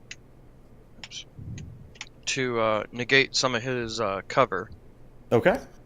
and then she's got. And then these are her challenge dice for the weapon. Okay. In a almost mirror move of Shatsu, Sona leaps across the bridge, very deftly lands, takes a knee, and fires a shot at the closest Romulan. And since 5 is the magic number to injure someone, the Romulan, much like his fellow, more or less fades from existence. He is very much gone. And of course, he was the one I made the token order. This Romulan. So yeah, you're 2 Romulans down, and I believe everyone's gone at this point. So at this point, the Romulans are going to start firing back. And mostly I'm doing this to see if I need to bring up any specific injury rolls. So I'm just going to roll them in bulk. So what is that? 1, 2, 3, 4? Just 3. All right. So 1 roll, 2 rolls, 3 rolls. Yeah. So these Romulans can't hit the broadside of a fucking barn. All of their shots go completely wide. So it's almost like a little light show as these disruptor fire flies all around you. But we come back to y'all's turn. Is there anyone in particular that would like to go first? Yeah, Murthrin will try and do a long range snipe at at the nearest Romulan. Okay. I think that would probably be the Romulans to your left. So that one right there. Okay. Since he's Murthrin's height. Oh, actually, hang on. No, to be the one on the far down. Hang on. It would probably be this one over here. Yep. And I mentioned this because all of you used your minor actions to move, more or less. Since you're not moving, you still have your minor action here. And the phaser you're using, as far as I'm aware, has the charge quality to it. If it's a standard type 2, yep. Yeah. So as a charge, you can do the preparation minor action and cause the type 2 phaser to do a certain number of things. So you have an area attack. You could do an area attack. You could do... Where is my DM screen? There it is. You could cause it to have piercing 2, which would ignore 2 resistance, essentially negating their cover. Or you could do vicious, which means every effect you roll is an additional damage. Or you can do intense, but intense really doesn't really do anything for you here.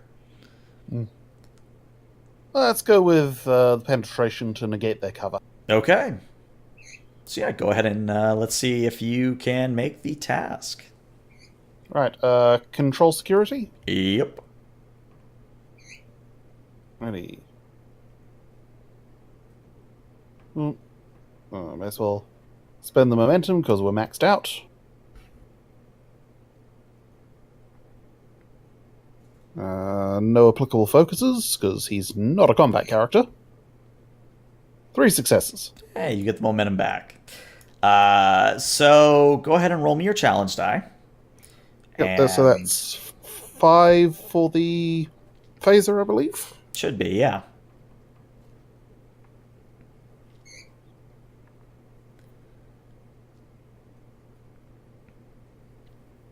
Okay. Oh, not bad. Yeah, not bad. So you're just shy of injuring the Romulan, the Hollow Romulan. So you are, of course, able to get a good shot on him. That more or less vaporizes part of his cover. But he looks about as dispassionate and careless or carefree as a Romulan, holographic or otherwise, can be. He is very much still up. And in fact, on his turn, he is going to fire right back at you and will in fact hit you. Oh dear. So you do get to roll some challenge die here for your cover. So go ahead and roll me 2 challenge die. And you will be reducing this 4 result by whatever your challenge die comes up as. Alrighty. So you'll 1. be reducing that by 1. So 3 stress damage. Correct. Now again, the magic number for stress is 5. If you take 5 in a single attack, you get what is called an injury. And usually when you get an injury, you're more or less out of combat / out of the scene, unless you receive medical attention. Or you do what is called avoid an injury by spending some momentum to stay in the fight, kind of a thing. And generally when you're injured, you don't get attacked anymore. So it's not like, say, 40k, where an enemy will literally just keep shooting you into critical damage. But yeah, it is your guys' turn again. I've had experience with that. Yeah, you have. Oh, Lord, you have. Is there anyone who would like to go next? Flashbacks to the Tombstalker. Pinnock will go next. So Okay. he'll try to climb up this 10-foot cliff face. That would be a fitness plus con, also at a difficulty of 2.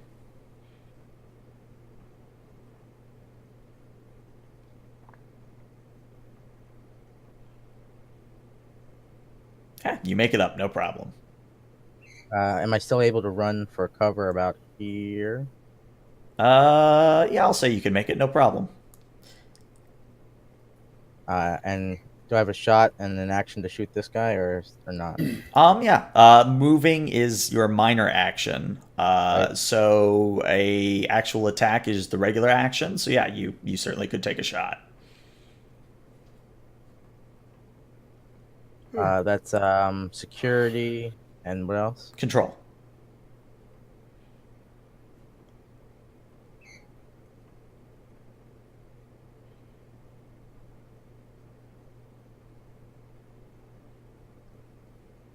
Yeah, you hit him.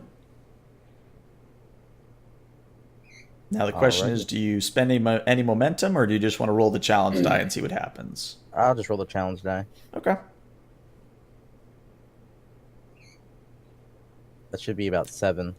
Yeah. I'm not even going to roll the challenge die for him for the cover. He'd have to get quite a bit to succeed. So very similar to Shatsu and Sona, Panek is not to be outdone. He too performs a rather skillful shot on the Romulan behind cover, and he too falls into nothingness. It's at this point that on the Romulan's turn, one of them, the non-injured one, is going to do something a little bit unorthodox here. And he is going to set his disruptor to overload and lob it like a grenade towards Lieutenant Locke and Lieutenant Commander Murthrin. So let's see first if the disruptor pistol's even going to make it to you guys. It does not. So the disruptor pistol on overload maybe gets about halfway, so right about here. And then it explodes midair like a firework. But no ill effects to any of you. But yeah, I think at this point, I think everyone has the general gist of how combat's supposed to go. We can play this out if you guys want, but I mean, I think it's pretty clear that you guys are going to wipe the floor with the rest of these guys. I mean, we can just narratively embellish how the rest of it goes. Yeah, sure. So would anyone like to have a specific character, supporting or otherwise, do anything fancy for the remaining 2 Romulans? Yeah, Up to difficulty to level 6 and remove safeties. Pinneck will just stay in cover and I guess fire when he gets a chance. But, Okay.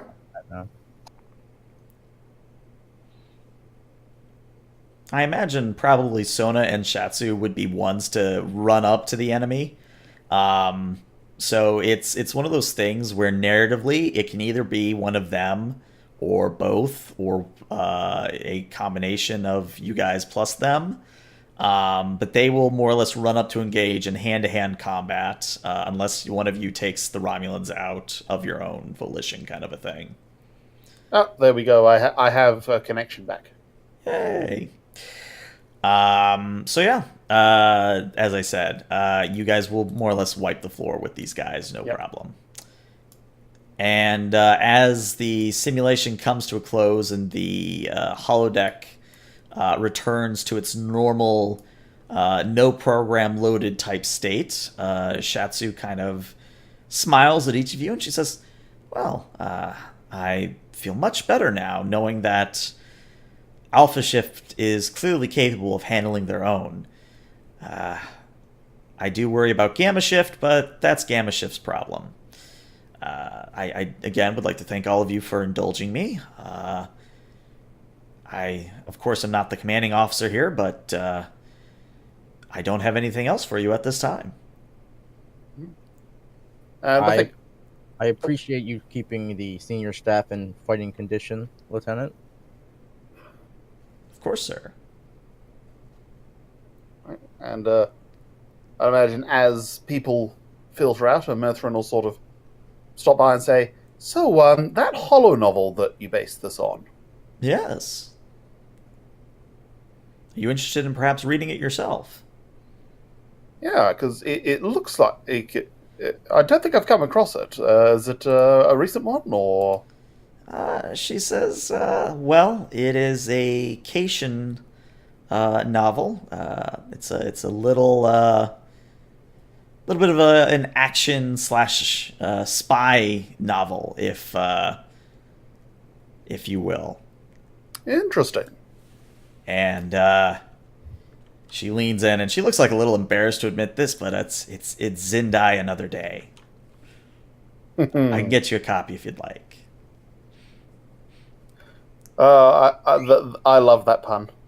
Oh, I've got a list of character. I've got a list of them at this point. They never quite get it right. It always seems much more action than the reality. All right. So as I push you guys back onto this map, I did want to let's go ahead and take our break a little bit early. That way, when we come back, we can do the cultural night, and then maybe a little bit of the extra adventure I have prepared, in case you guys didn't have any RP after that. But yeah, be back in about 5 minutes, guys. Alrighty.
And I'm back.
Oh, I hear Locke. I'm switching to headphones. Ah.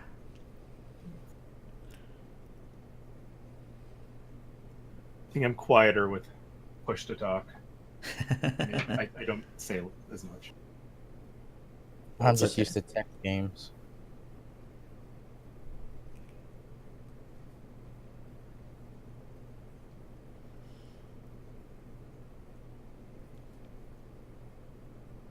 Yeah, I always keep forgetting that, Pinek, that you were mostly text game.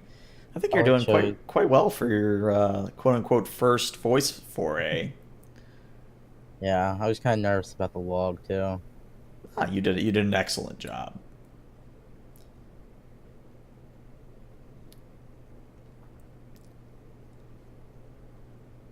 It's actually rather interesting because obviously Skull is human, but or is he Trill? I forget. Yeah, he's Trill. So actually, yeah, both of my captains, both in this game and in the Arcadia game, both of them are Trill. So their style of log entry is actually surprisingly similar. So I think it's interesting that we get to hear a little bit of that Vulcan uh, logic and reason in their style of log. I tried to be as wordy with it as possible because Vulcans, they it's like they're getting paid by the word or something. They probably are. All right. Is everyone back yet? I believe so. Do you mind if I just test a macro here? Oh yeah, go for it. Test what macros you need.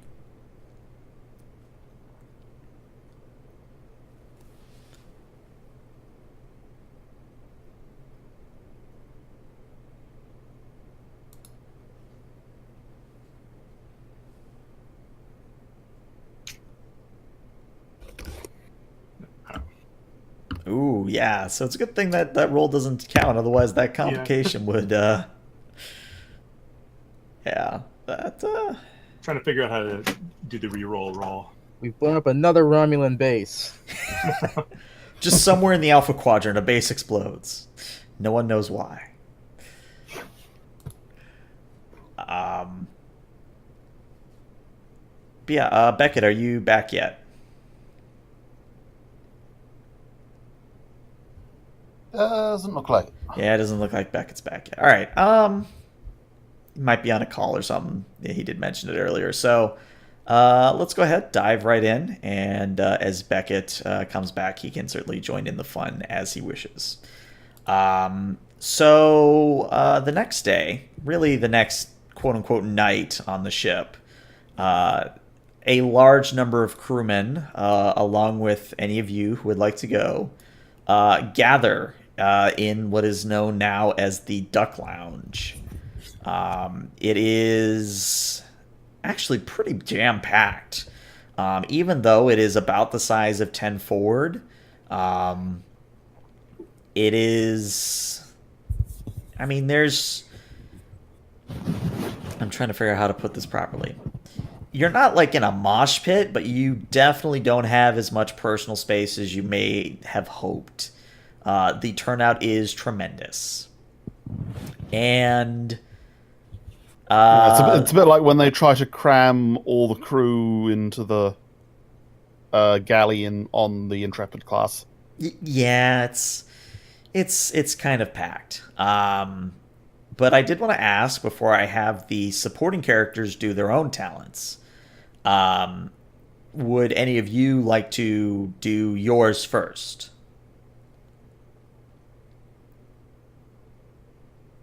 Locke is not a go first type person.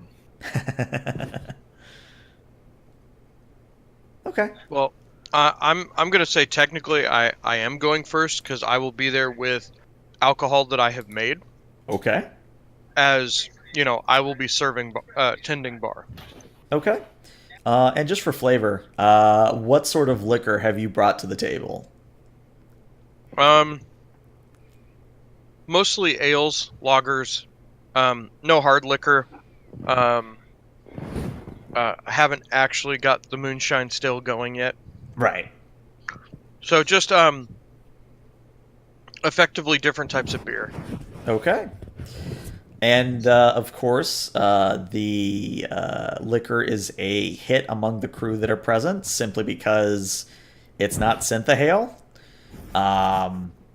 But I figure you, as the CMO, you know pretty much how much you can give someone before they would be too drunk for duty, kind of a thing.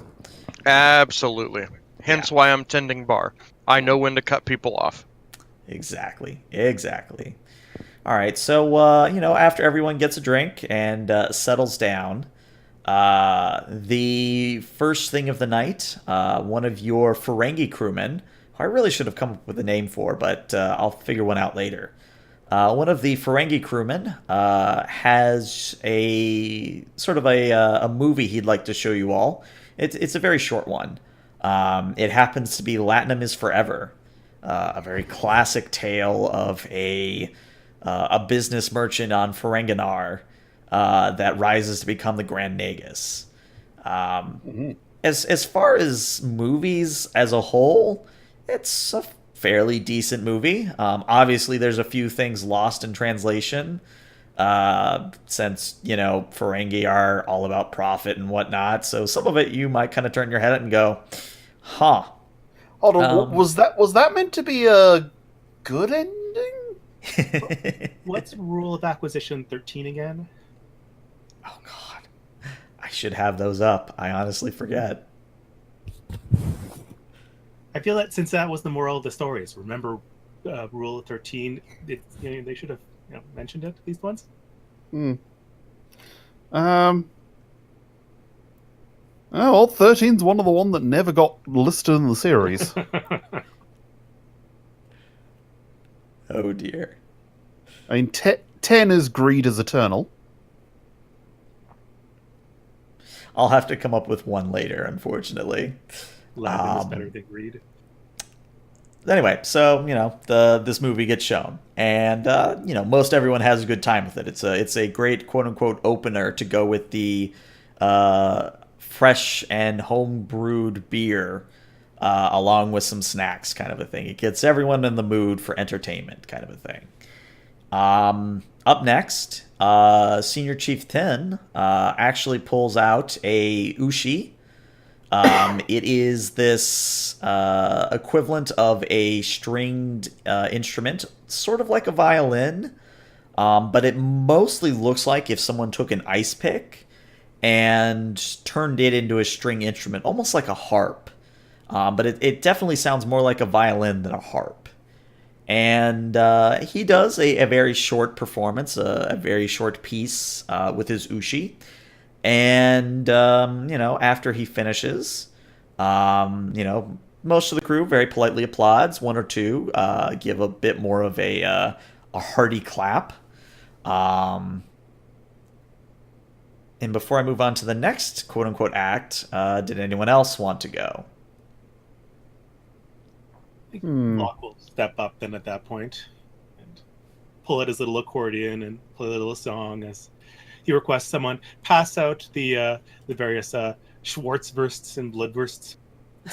There's not a lot of Bolian cooking. Bolians we're social people, and so cooking is a solitary kitchen activity. So we don't do a lot of it. But on my home colony of New Berlin, there was a lot of East European culture, and so that is my culture as well as Bolian culture. So enjoy some sausage. I suggest the pilsner to wash it down, and here is some traditional Bolian music played on the accordion. I hope you don't hate it. So, out of curiosity, are we talking like a polka, or? Yeah. Then I segue to something done by Saint Al Yankovic. Okay. All right. So yeah, everybody seems to be having a good time. They're enjoying your music. They're enjoying the meats that have been offered to them.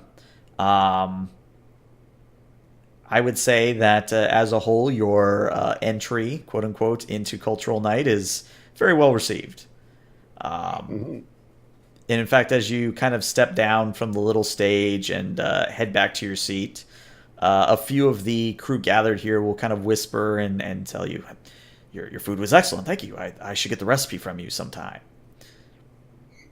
Yes. Well, the replicator did 95% of the work. Still, it tasted very good. Pinneck will approach Locke and very casually, not in a formal sense, but will say that it was very interesting to see how Bolian, how Bolian culture has assimilated into the culture of the colony you were born on. It's it was a very close colony. It was a very big planet, and there's only so much people from Eastern Europe, I suppose, could live there. And so and we just kind of amalgamate. Us Bolians are very cooperative, and we like to work together. So why not just mash together whatever works? Plus, everything sounds better on an accordion. I'm told that there's an ancient Earth proverb: "Polka will never die." So, actually, there is a non-canon version of Ferengi Rule 13. That being? Yeah. Anything worth doing is worth doing for money. Yeah, that would fit. All right. So kind of, unless anyone has any other aspirations to get up in front of a crowd and show off their wares, I can move on to the final act. Mm-hmm. Going once, going twice. All right. So, Pinneck, I'll say that since you are technically the coordinator of this event, you sort of get up in front of everyone and you announce that there will now be a jazz performance from Jisa and some of the other musical ensigns on board. And, you take your seat, and sure enough, we'll say a quartet of ensigns comes out along with Lieutenant Jisa. And Jisa is kind of robed in this very Earth-style, like slow jazz singer kind of ensemble. And the musicians either have bass guitars or saxophones, and one of them even has a portable piano with him. And much like that one episode of DS9 where Kira Nerys is the hologram and she's singing to Odo, it's kind of that very same thing going on here with Jisa. It's a very interesting performance in many ways, but the main takeaway is that it is a very good closure to the night of culture and whatnot on the ship. Pretty much the main feedback from the crew is, you guys are listening into conversations or maybe talking to other people is that some of them have expressed interest in perhaps having such a night occur every 2 weeks instead of every 4. Mostly because they feel like it's a good opportunity to get to know the people they might be working with for years on end, kind of a thing. Mm.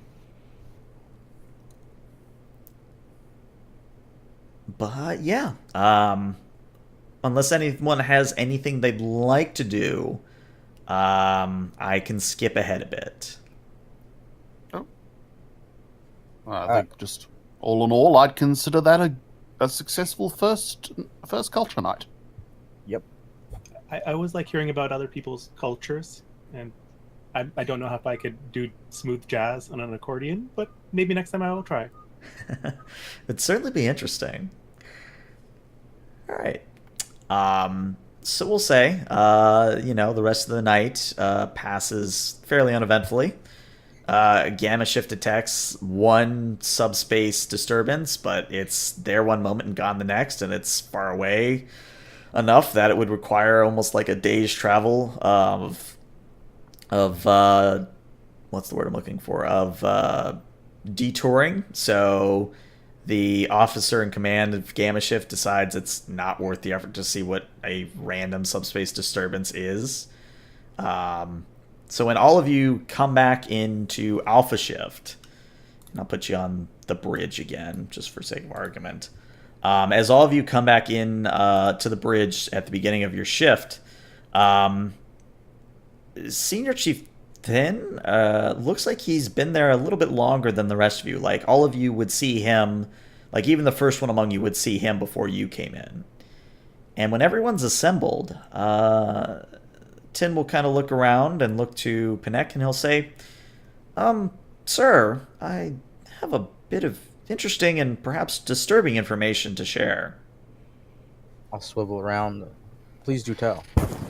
Well, it started when I noticed that some of the secured cargo in Cargo Bay 2 was went ahead of schedule. Normally, you of course know that you need a level 3 clearance at the very least to do that, but here's the funny thing. Whoever did open these crates did so with a captain's level access code. And no, but before you ask, I'm extremely confident that Captain Skull is not our suspect. He was in his quarters at the time that these containers were accessed. That is most troubling news. Do we have any sensor logs that recorded this unauthorized access? Well, unfortunately, there don't appear to be any security logs surrounding the event. Really, the only reason I noticed it was because there was a strange bit of tachyon radiation coming from that specific cargo bay. It was very highly localized around those containers that were stolen from, but before I could get a kind of a read on them and try to track down their source, the tachyon radiation just kind of dissipated. Chief, cross-reference the time signature that this event happened with other logs. He does so, and he says, is there anything in particular I should be looking out for, sir? Anything unusual that may have happened during the previous during the shift this happened during? According to the readings, this happened during the beta gamma shift change. So it's possible that the individual in charge of sensor operation during gamma shift might have noticed this, but it doesn't appear that anything of note, either external or internal, happened besides this event during that time period. Do the cargo logs show what was accessed? I do know that these particular containers were ones that contained emergency rations. In the unlikely event we go without replicators for a extended period of time. As far as I can tell without a physical inspection, most of the contents weren't disturbed, but perhaps about 1% of the rations were taken. This is most troubling. Someone with a captain's level clearance stole rations. Could we have a stowaway? Lieutenant Locke, begin a ship-wide sensor search for all crew members. Tell me if anyone is missing or unaccounted for, or any anomalous numbers come back. Aye, sir. Okay. So, Locke, go ahead and roll me a reason plus science. All right. And we'll say this will be at a difficulty of 2.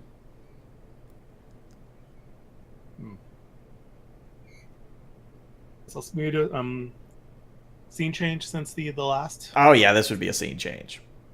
So we're down to 4 momentum then. Yeah, I believe you're at 4 now.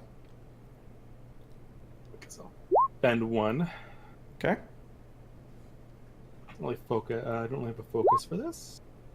Hey, you get the momentum back. You do Life science to badges. Yeah. You do a pretty thorough scan of the ship, and it comes back that there are 174 crewmen aboard of 174 expected. You don't detect any anomalous life readings or anything like Sona. Like, Sona will show up as a living humanoid on scans, but it's not like you're picking up, say, something similar to that. Is that including the pets, like the cats? That is not including the cats. But if you did want to run a secondary scan to include such forms as the cats, you would pick up whatever the pet complement would be for this ship, which I honestly have not written down. So probably like an additional 12 life forms if you include those. I'm only detecting all the crew members are accounted for and all the expected licensed pets on board. I'm going to calm down to engineering. Bridge to engineering. Murthrin here, go ahead. Please report to Cargo Bay 1. We've detected some anomalous tachyon readings, and it seems someone has been misappropriating cargo. I would appreciate a detailed scan. Okay, on my way. Also, it was Cargo Bay 2, but that's fine. Murthrin, you're on your way. Are you sending anyone else, Panek? Commander, if with your permission, I'd like to go down and see if I can get a scan for any cells or trace elements from the intruder who on the cargo bay. Very well, but take Lieutenant Shiatsu and maybe a couple more security officers in case there is an intruder. Yes, sir. All right. Just move some tokens around here real fast. Cargo Bay is there. All right, so Locke's going. Beckett, you're going, or not Beckett. Murthrin's going. Shatsu is going. Okay, put you guys onto this map. And shift ping. All right, so all of you arrive at Cargo Bay 2. Shatsu has had some of her people join you along the way. And when you step inside, you, of course, see the stereotypical Starfleet cargo bay of crates and barrels and whatnot stacked on top of one another. But most importantly, you do, in fact, see that the lid of one of the containers towards the back is currently listed against the side of the container. And it's at this point that you all may begin your scans of the area. So the way I had planned to do this, and again, you could convince me otherwise, for science personnel, you would roll a reason plus medicine. A security personnel would roll reason plus security. And engineers would roll insight plus engineering. And these would all be separate tasks, and all of them would be at difficulty 3. Alrighty. So whoever wants to roll for Shatsu can certainly do so. Alright. Insight engineering.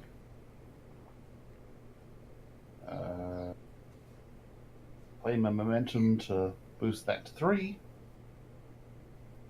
And let's see. Would any of these focuses be applicable, like particle physics, computers, psychic phenomena? I would say particle physics would apply here. Coolio. So, applicable focus. And that's 4 successes. Jesus. All right. So you get a momentum back. Okay. So Mirthrin, with your scan, mostly because it's temporally relevant, you're detecting the remnants of what might be a Romulan cloaking device. You know how the Romulan's cloak tends to give off tachyon particles? Something very similar is going on here, but based on your knowledge, the only bit of technology that comes close to disguising a humanoid is something like an isolation suit that the Federation uses for like the duck blind stations on developing worlds that they're keeping observation on, or like the Jem'Hadar shroud. But both options of which are a little concerning. Yeah, but the main takeaway is that you're pretty sure the Romulans don't have that sort of refinement for their cloak. Yeah. I'd like to scan the area around where the cargo, like the crate, was open to see if I can get kind of like DNA traces as well. Okay, yeah, that would be a reason plus medicine, still at a difficulty of 3. All right, spend 1 momentum there for an extra die. Yeah, the focused scanning, or targeted scanning focus, which should apply here. So cautious. So I'm with the cautious talent, so I can re-roll once as I spend it. Well, Figure out. Useful to have. It's very good talent to have. Pulling it up since I have to do that again. Oh dear. Okay. So you go to scan the area. And as you do, someone else has touched it. Yeah. You don't pick up any specific one individual residue. Even though this is a cargo bay and not many people come in and out, there are still fingerprints and other such traces of Utopia Planitia Fleet Yard's individuals amongst these crates. So singling out which of this random noise might be your perpetrator, you would have to make an educated guess, and even then it would more than likely be incorrect. Oh, it's like going into a hotel with a black light. I'm going to clean my tricorder. Exactly. So I think that just leaves Shatsu and her men. Who would like to roll for her? Alrighty, let's see how she does. Okay. She's doing reason plus security, still at difficulty 3. Alright, may as well dump some momentum to get some extra information. Okay. Everyone okay with me spending 3 momentum to get 2 extra dice? Oh dear God, no! Oh yeah, go ahead. Yeah, Alright. still better than me. Alright, control plus security. Reason plus security. Oh, whoops, sorry. Reason plus security. Yep. Definitely need the extra dice then, because she's only got a reason of 8.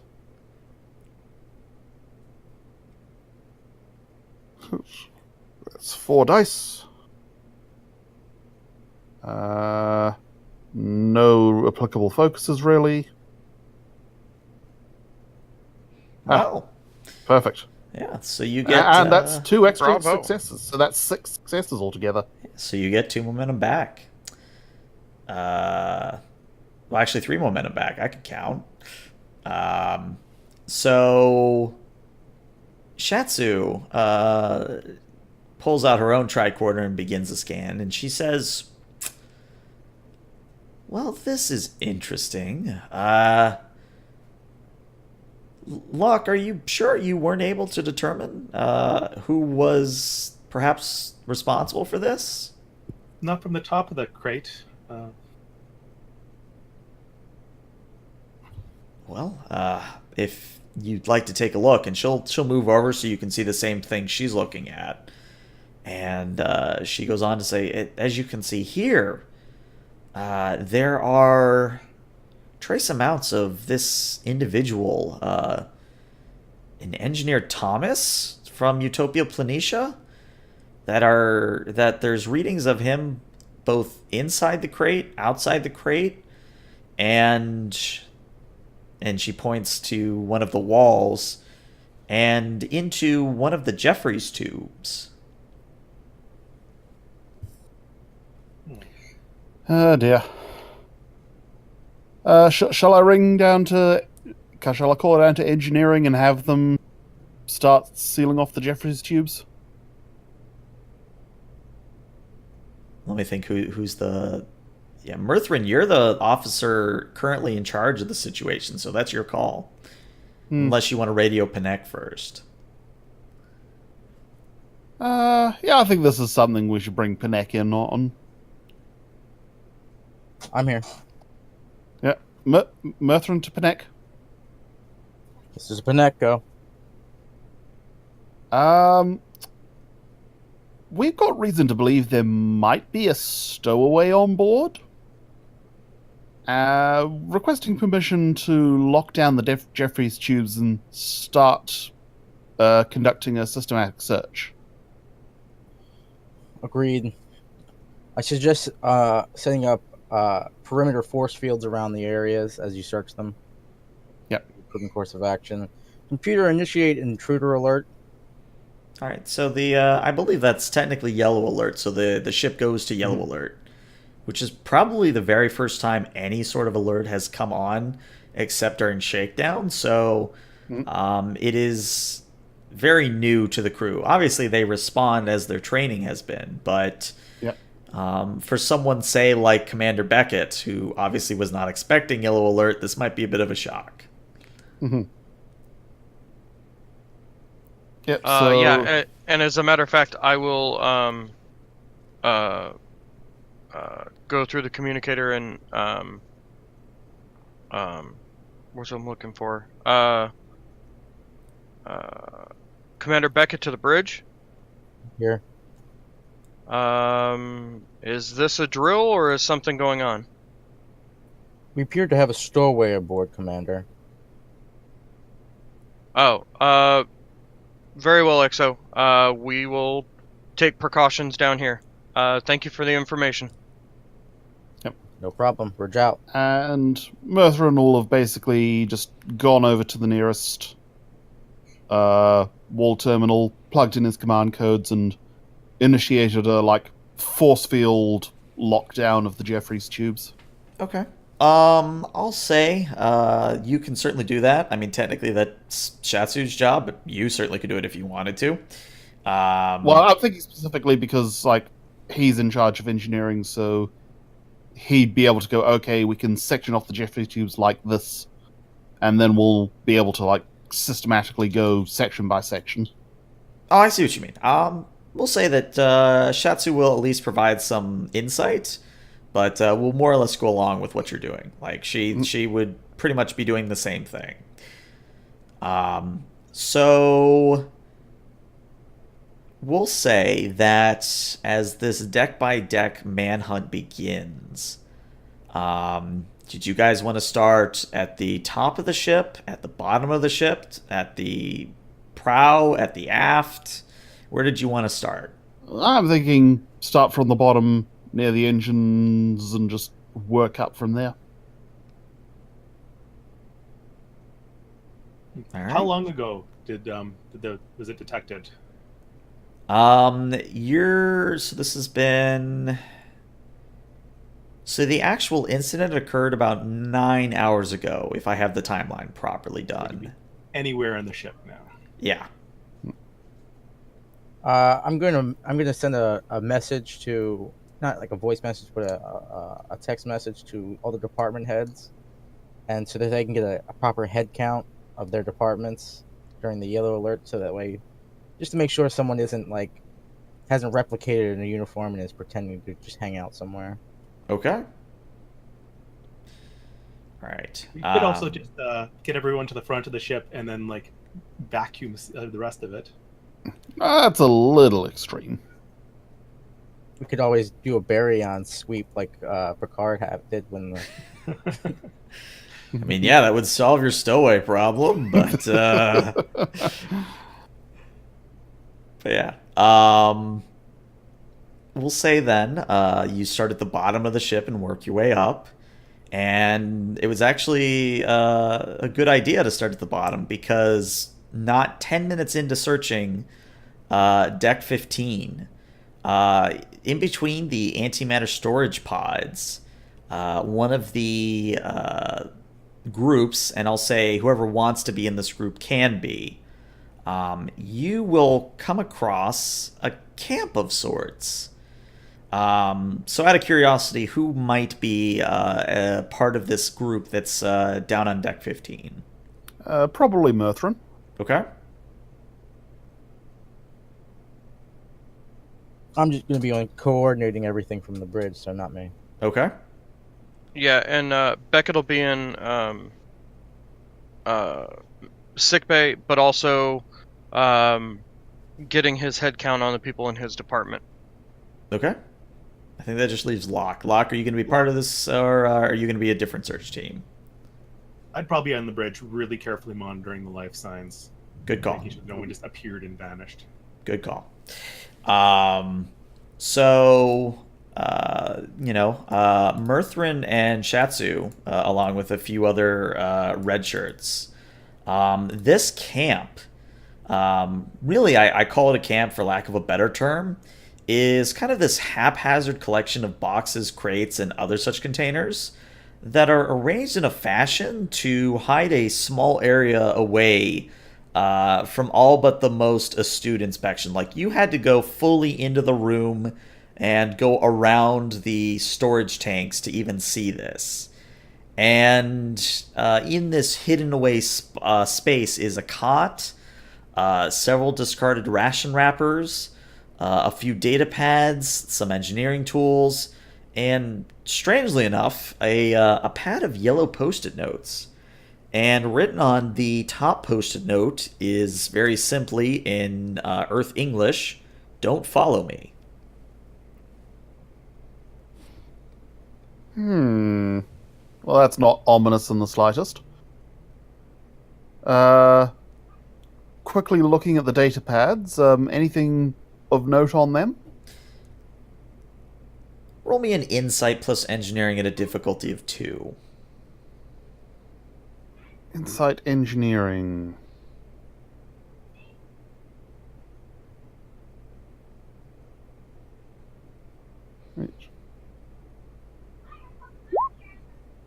No. Yeah, whoever these pads belong to, either he's encrypted the information or it's just a bunch of gibberish. Maybe both.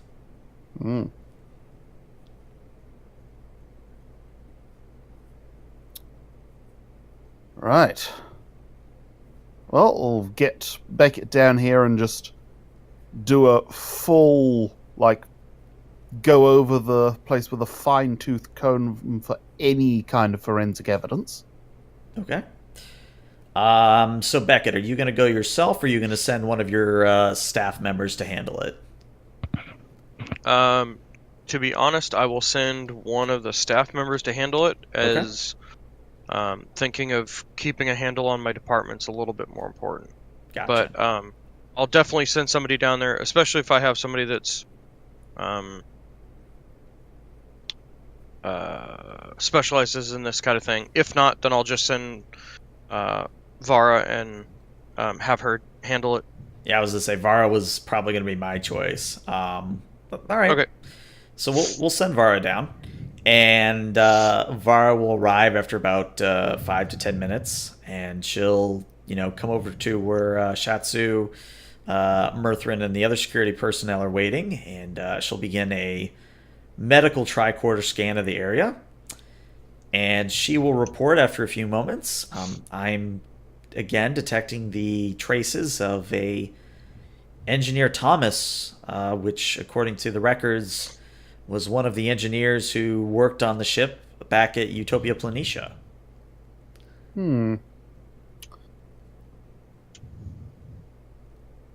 This is most confusing.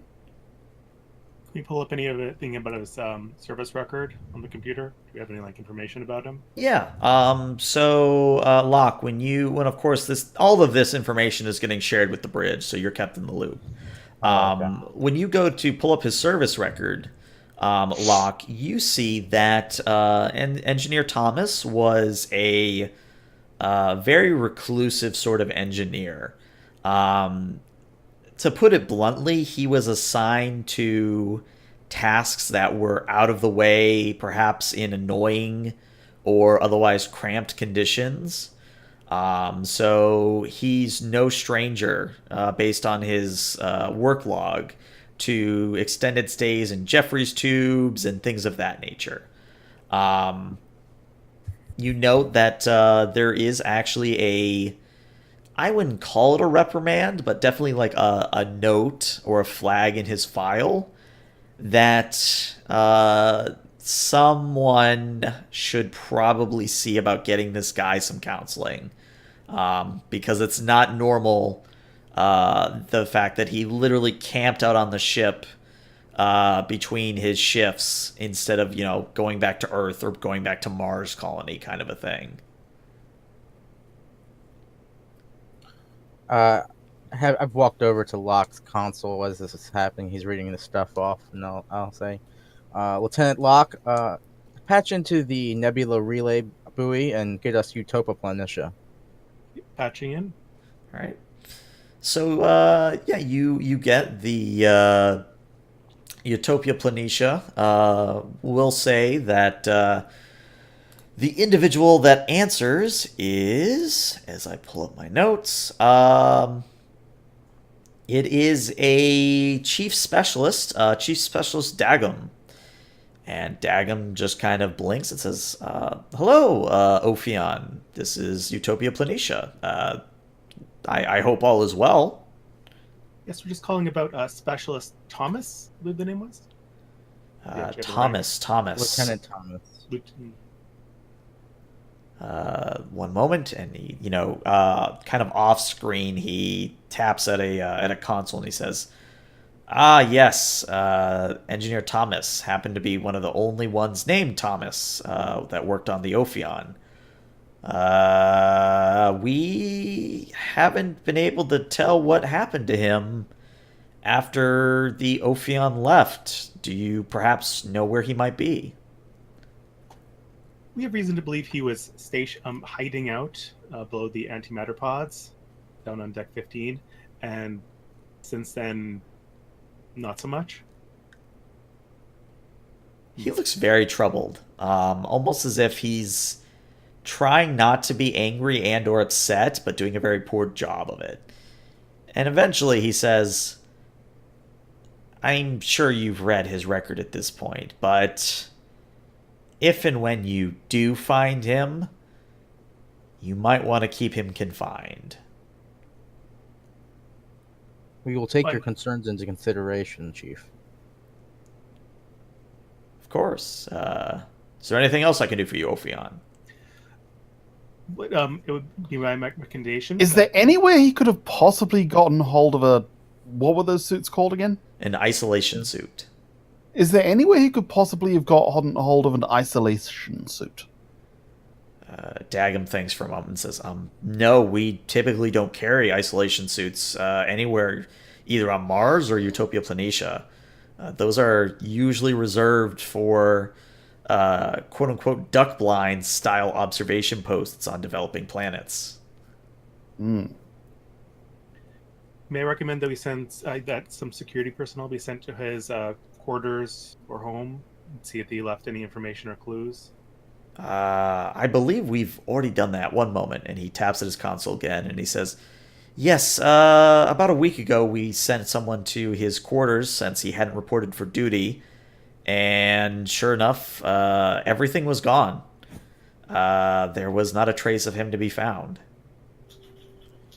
We were suspecting foul play, so the fact that you may now know where he is both troubling, but at the same time, somewhat good." Like, you notify his next of kin at least. We haven't quite gone that far. Please let me know immediately if you do find him alive, though. Will do. All right. Thank you. Ophion out. Okay. And I think Mirthrin is going to start reading up on isolation suits and seeing if there's any fairly reliable ways of foiling them. Pinek will calm Lieutenant Shatsu. It's a bridge to Lieutenant Shatsu. Go ahead, Cat, or go ahead, sir. Lieutenant Thomas's service record would indicate that he may be disturbed mentally. I suggest you take precautions necessary if you do happen to stumble upon him. Aye, sir. Good job.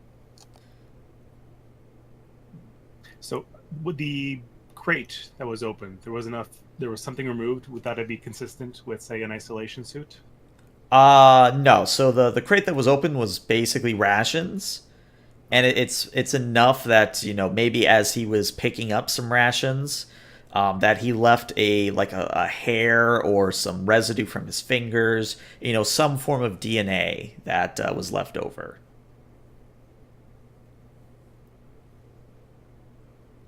He's running around, possibly in an isolation suit, possibly not, and just went for more food. All right.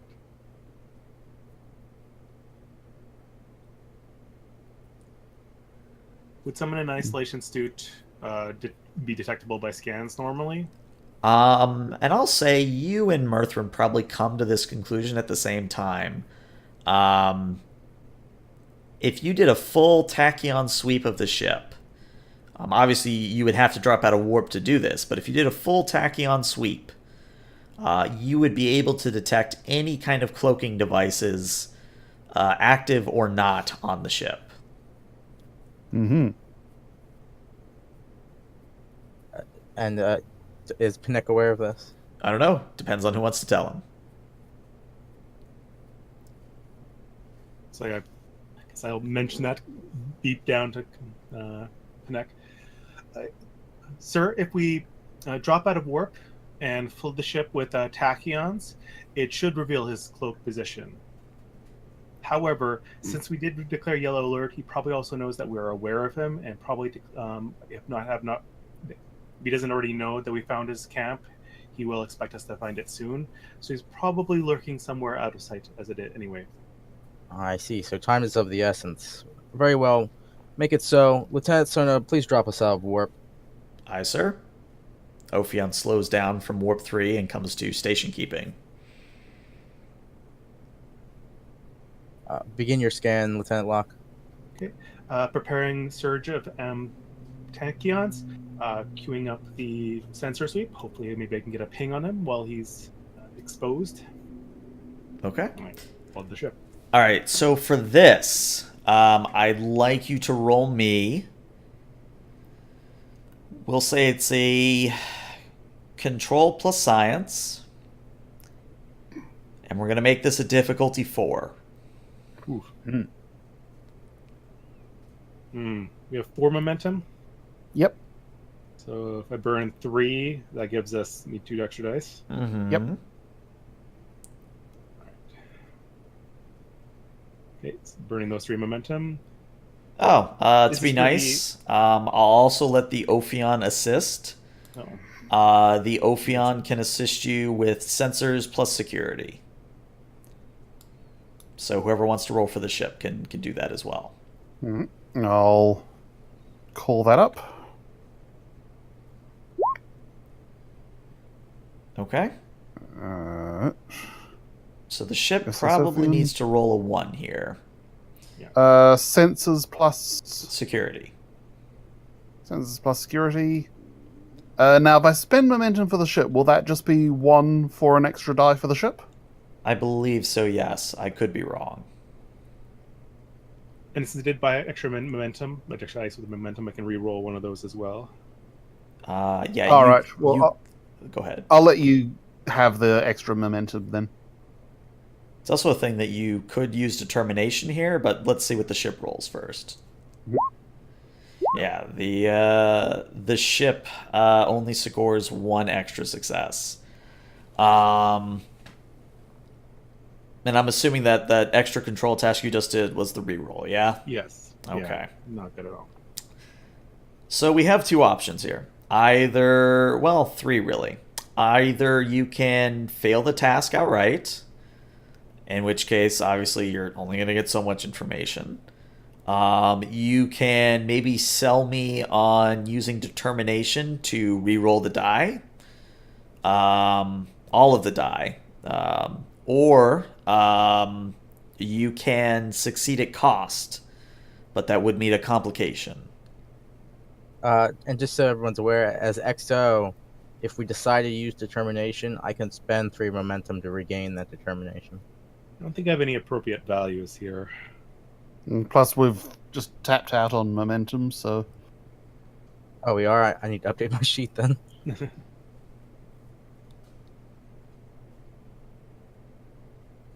Yeah, we are currently at 0 momentum.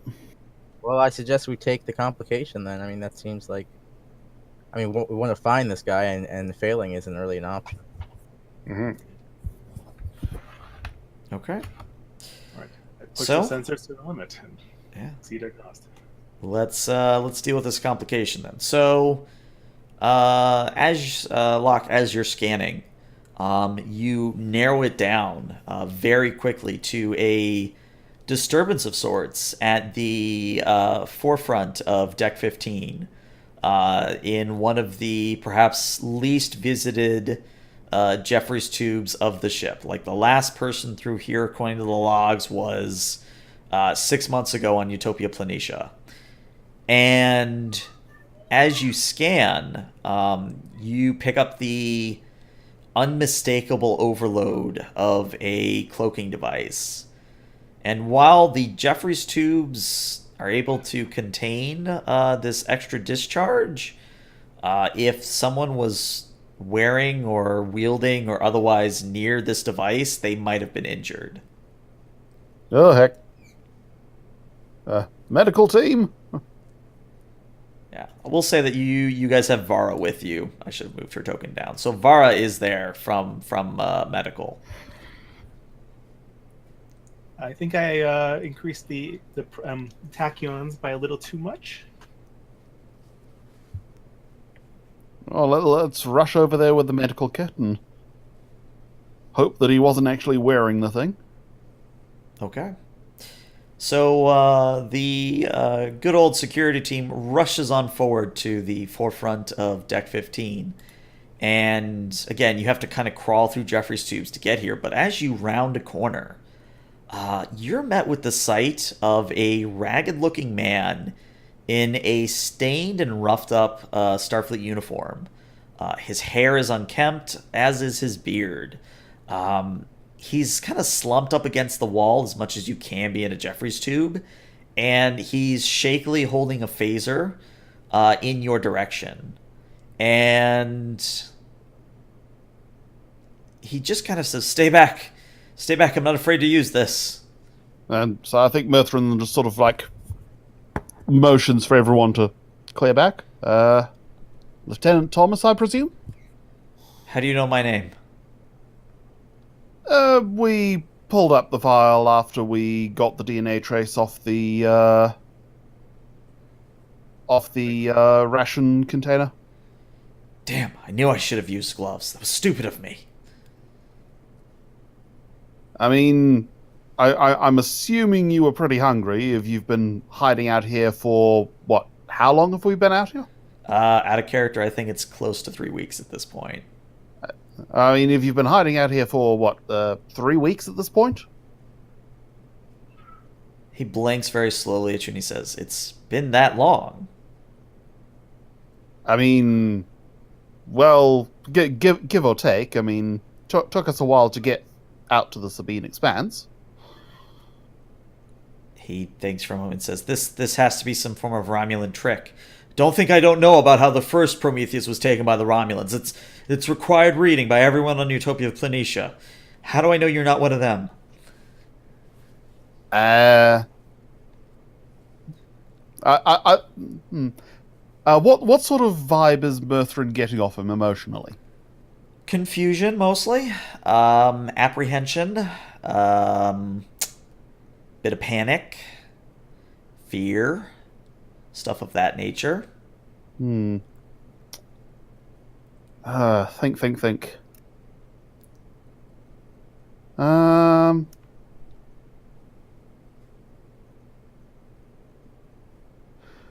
Yeah, I think Mirthrin's going to deflect with, okay, so, talk to me. How did you end up on this ship when it went out of dry dock?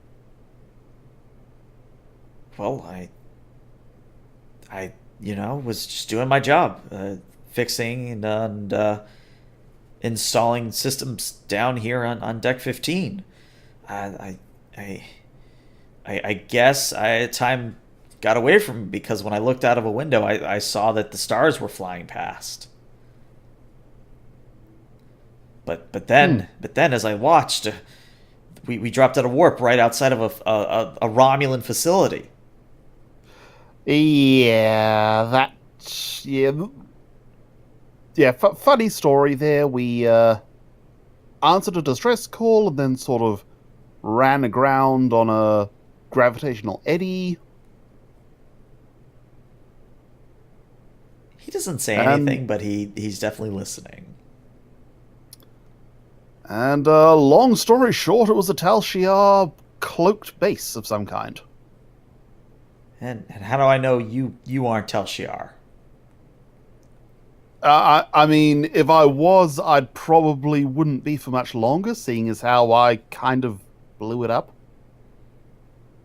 At this, Lieutenant Shatsu kind of coughs from behind you and says, "I have yet to meet a Cation that has been working for the Romulans." And Thomas kind of looks past you at her and says, "Okay, maybe you're not Romulans or the Tal Shiar, but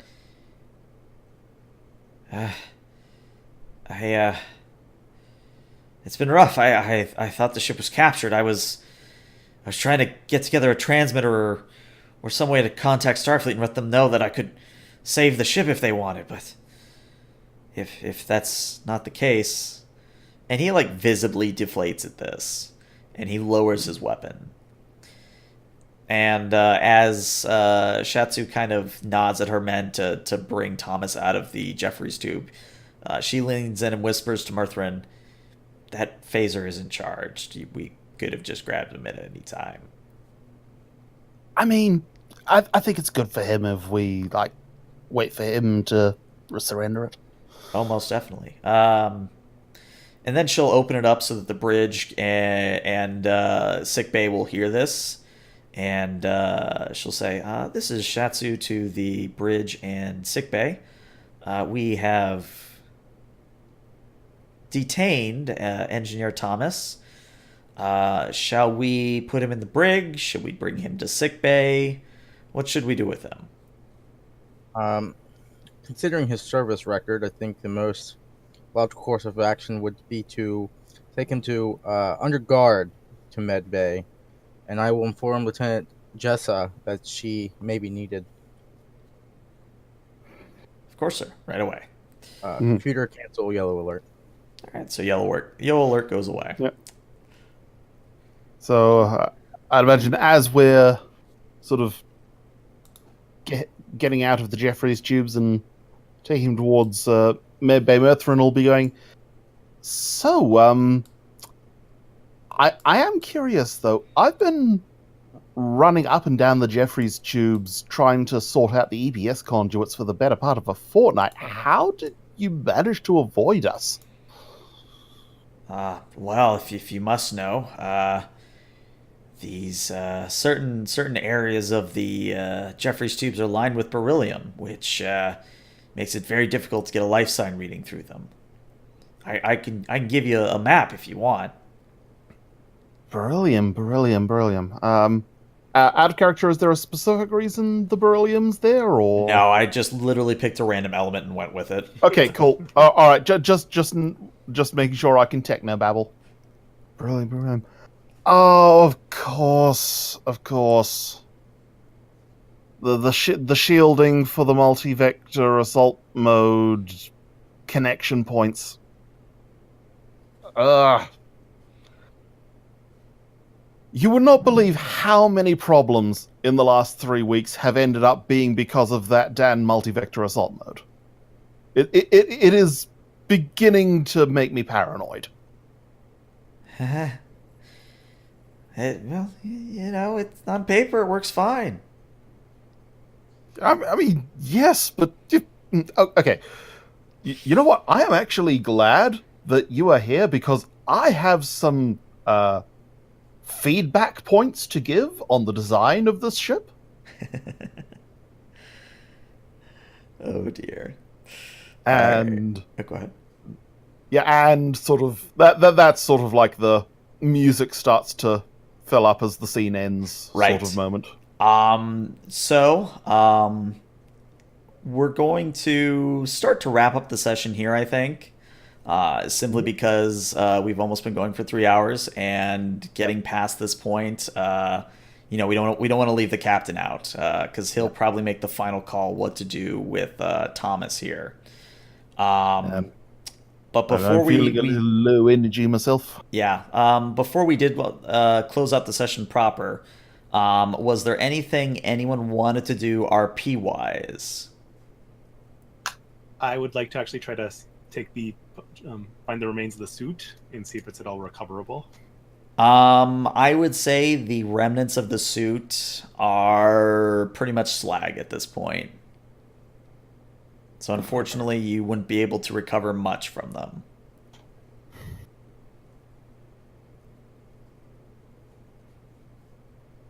Anyone else? Really, the only other thing I thought about was something that I think you kind of said in passing, that if we're running double shifts, that Ensign Lotus would probably have to work a double shift. Right. Somewhere in the middle of that, I'll go to the bridge and bring her a cup of coffee or some form of caffeinated hot beverage to keep her going while she's working her double shift. Oh, that's very nice of you. She'll, of course, smile at you and thank you very much for the drink. And she'll just say, it's not often that I get handed a drink on duty. Thank you. And then I'll kind of, before I leave, kind of smile and wink and tell her that don't worry, there's nothing in there that could get you in trouble. And then I'll walk into the turbo lift and head back down to my quarters. Okay, very good. Anyone else? Pinnock will send an updated supplemental report to Starfleet Command about Thomas and let Topa Planitia know that they've got him okay. He's not floating somewhere in between here and there. Mm-hmm. And he'll forward Lieutenant Jessa his Thomas's service record so that she can kind of get a jump start on this, on any counseling that she might do with him. Okay. I think that's everyone, but very last minute check. Anything else from anyone? Nothing RP wise. Okay. So in that case, what I'm going to do is I'm going to end the stream and end the recording. So stick around, guys, for some after hours kind of chat. But for those of you that are either watching this live or as a recording, see you later. Bye-bye.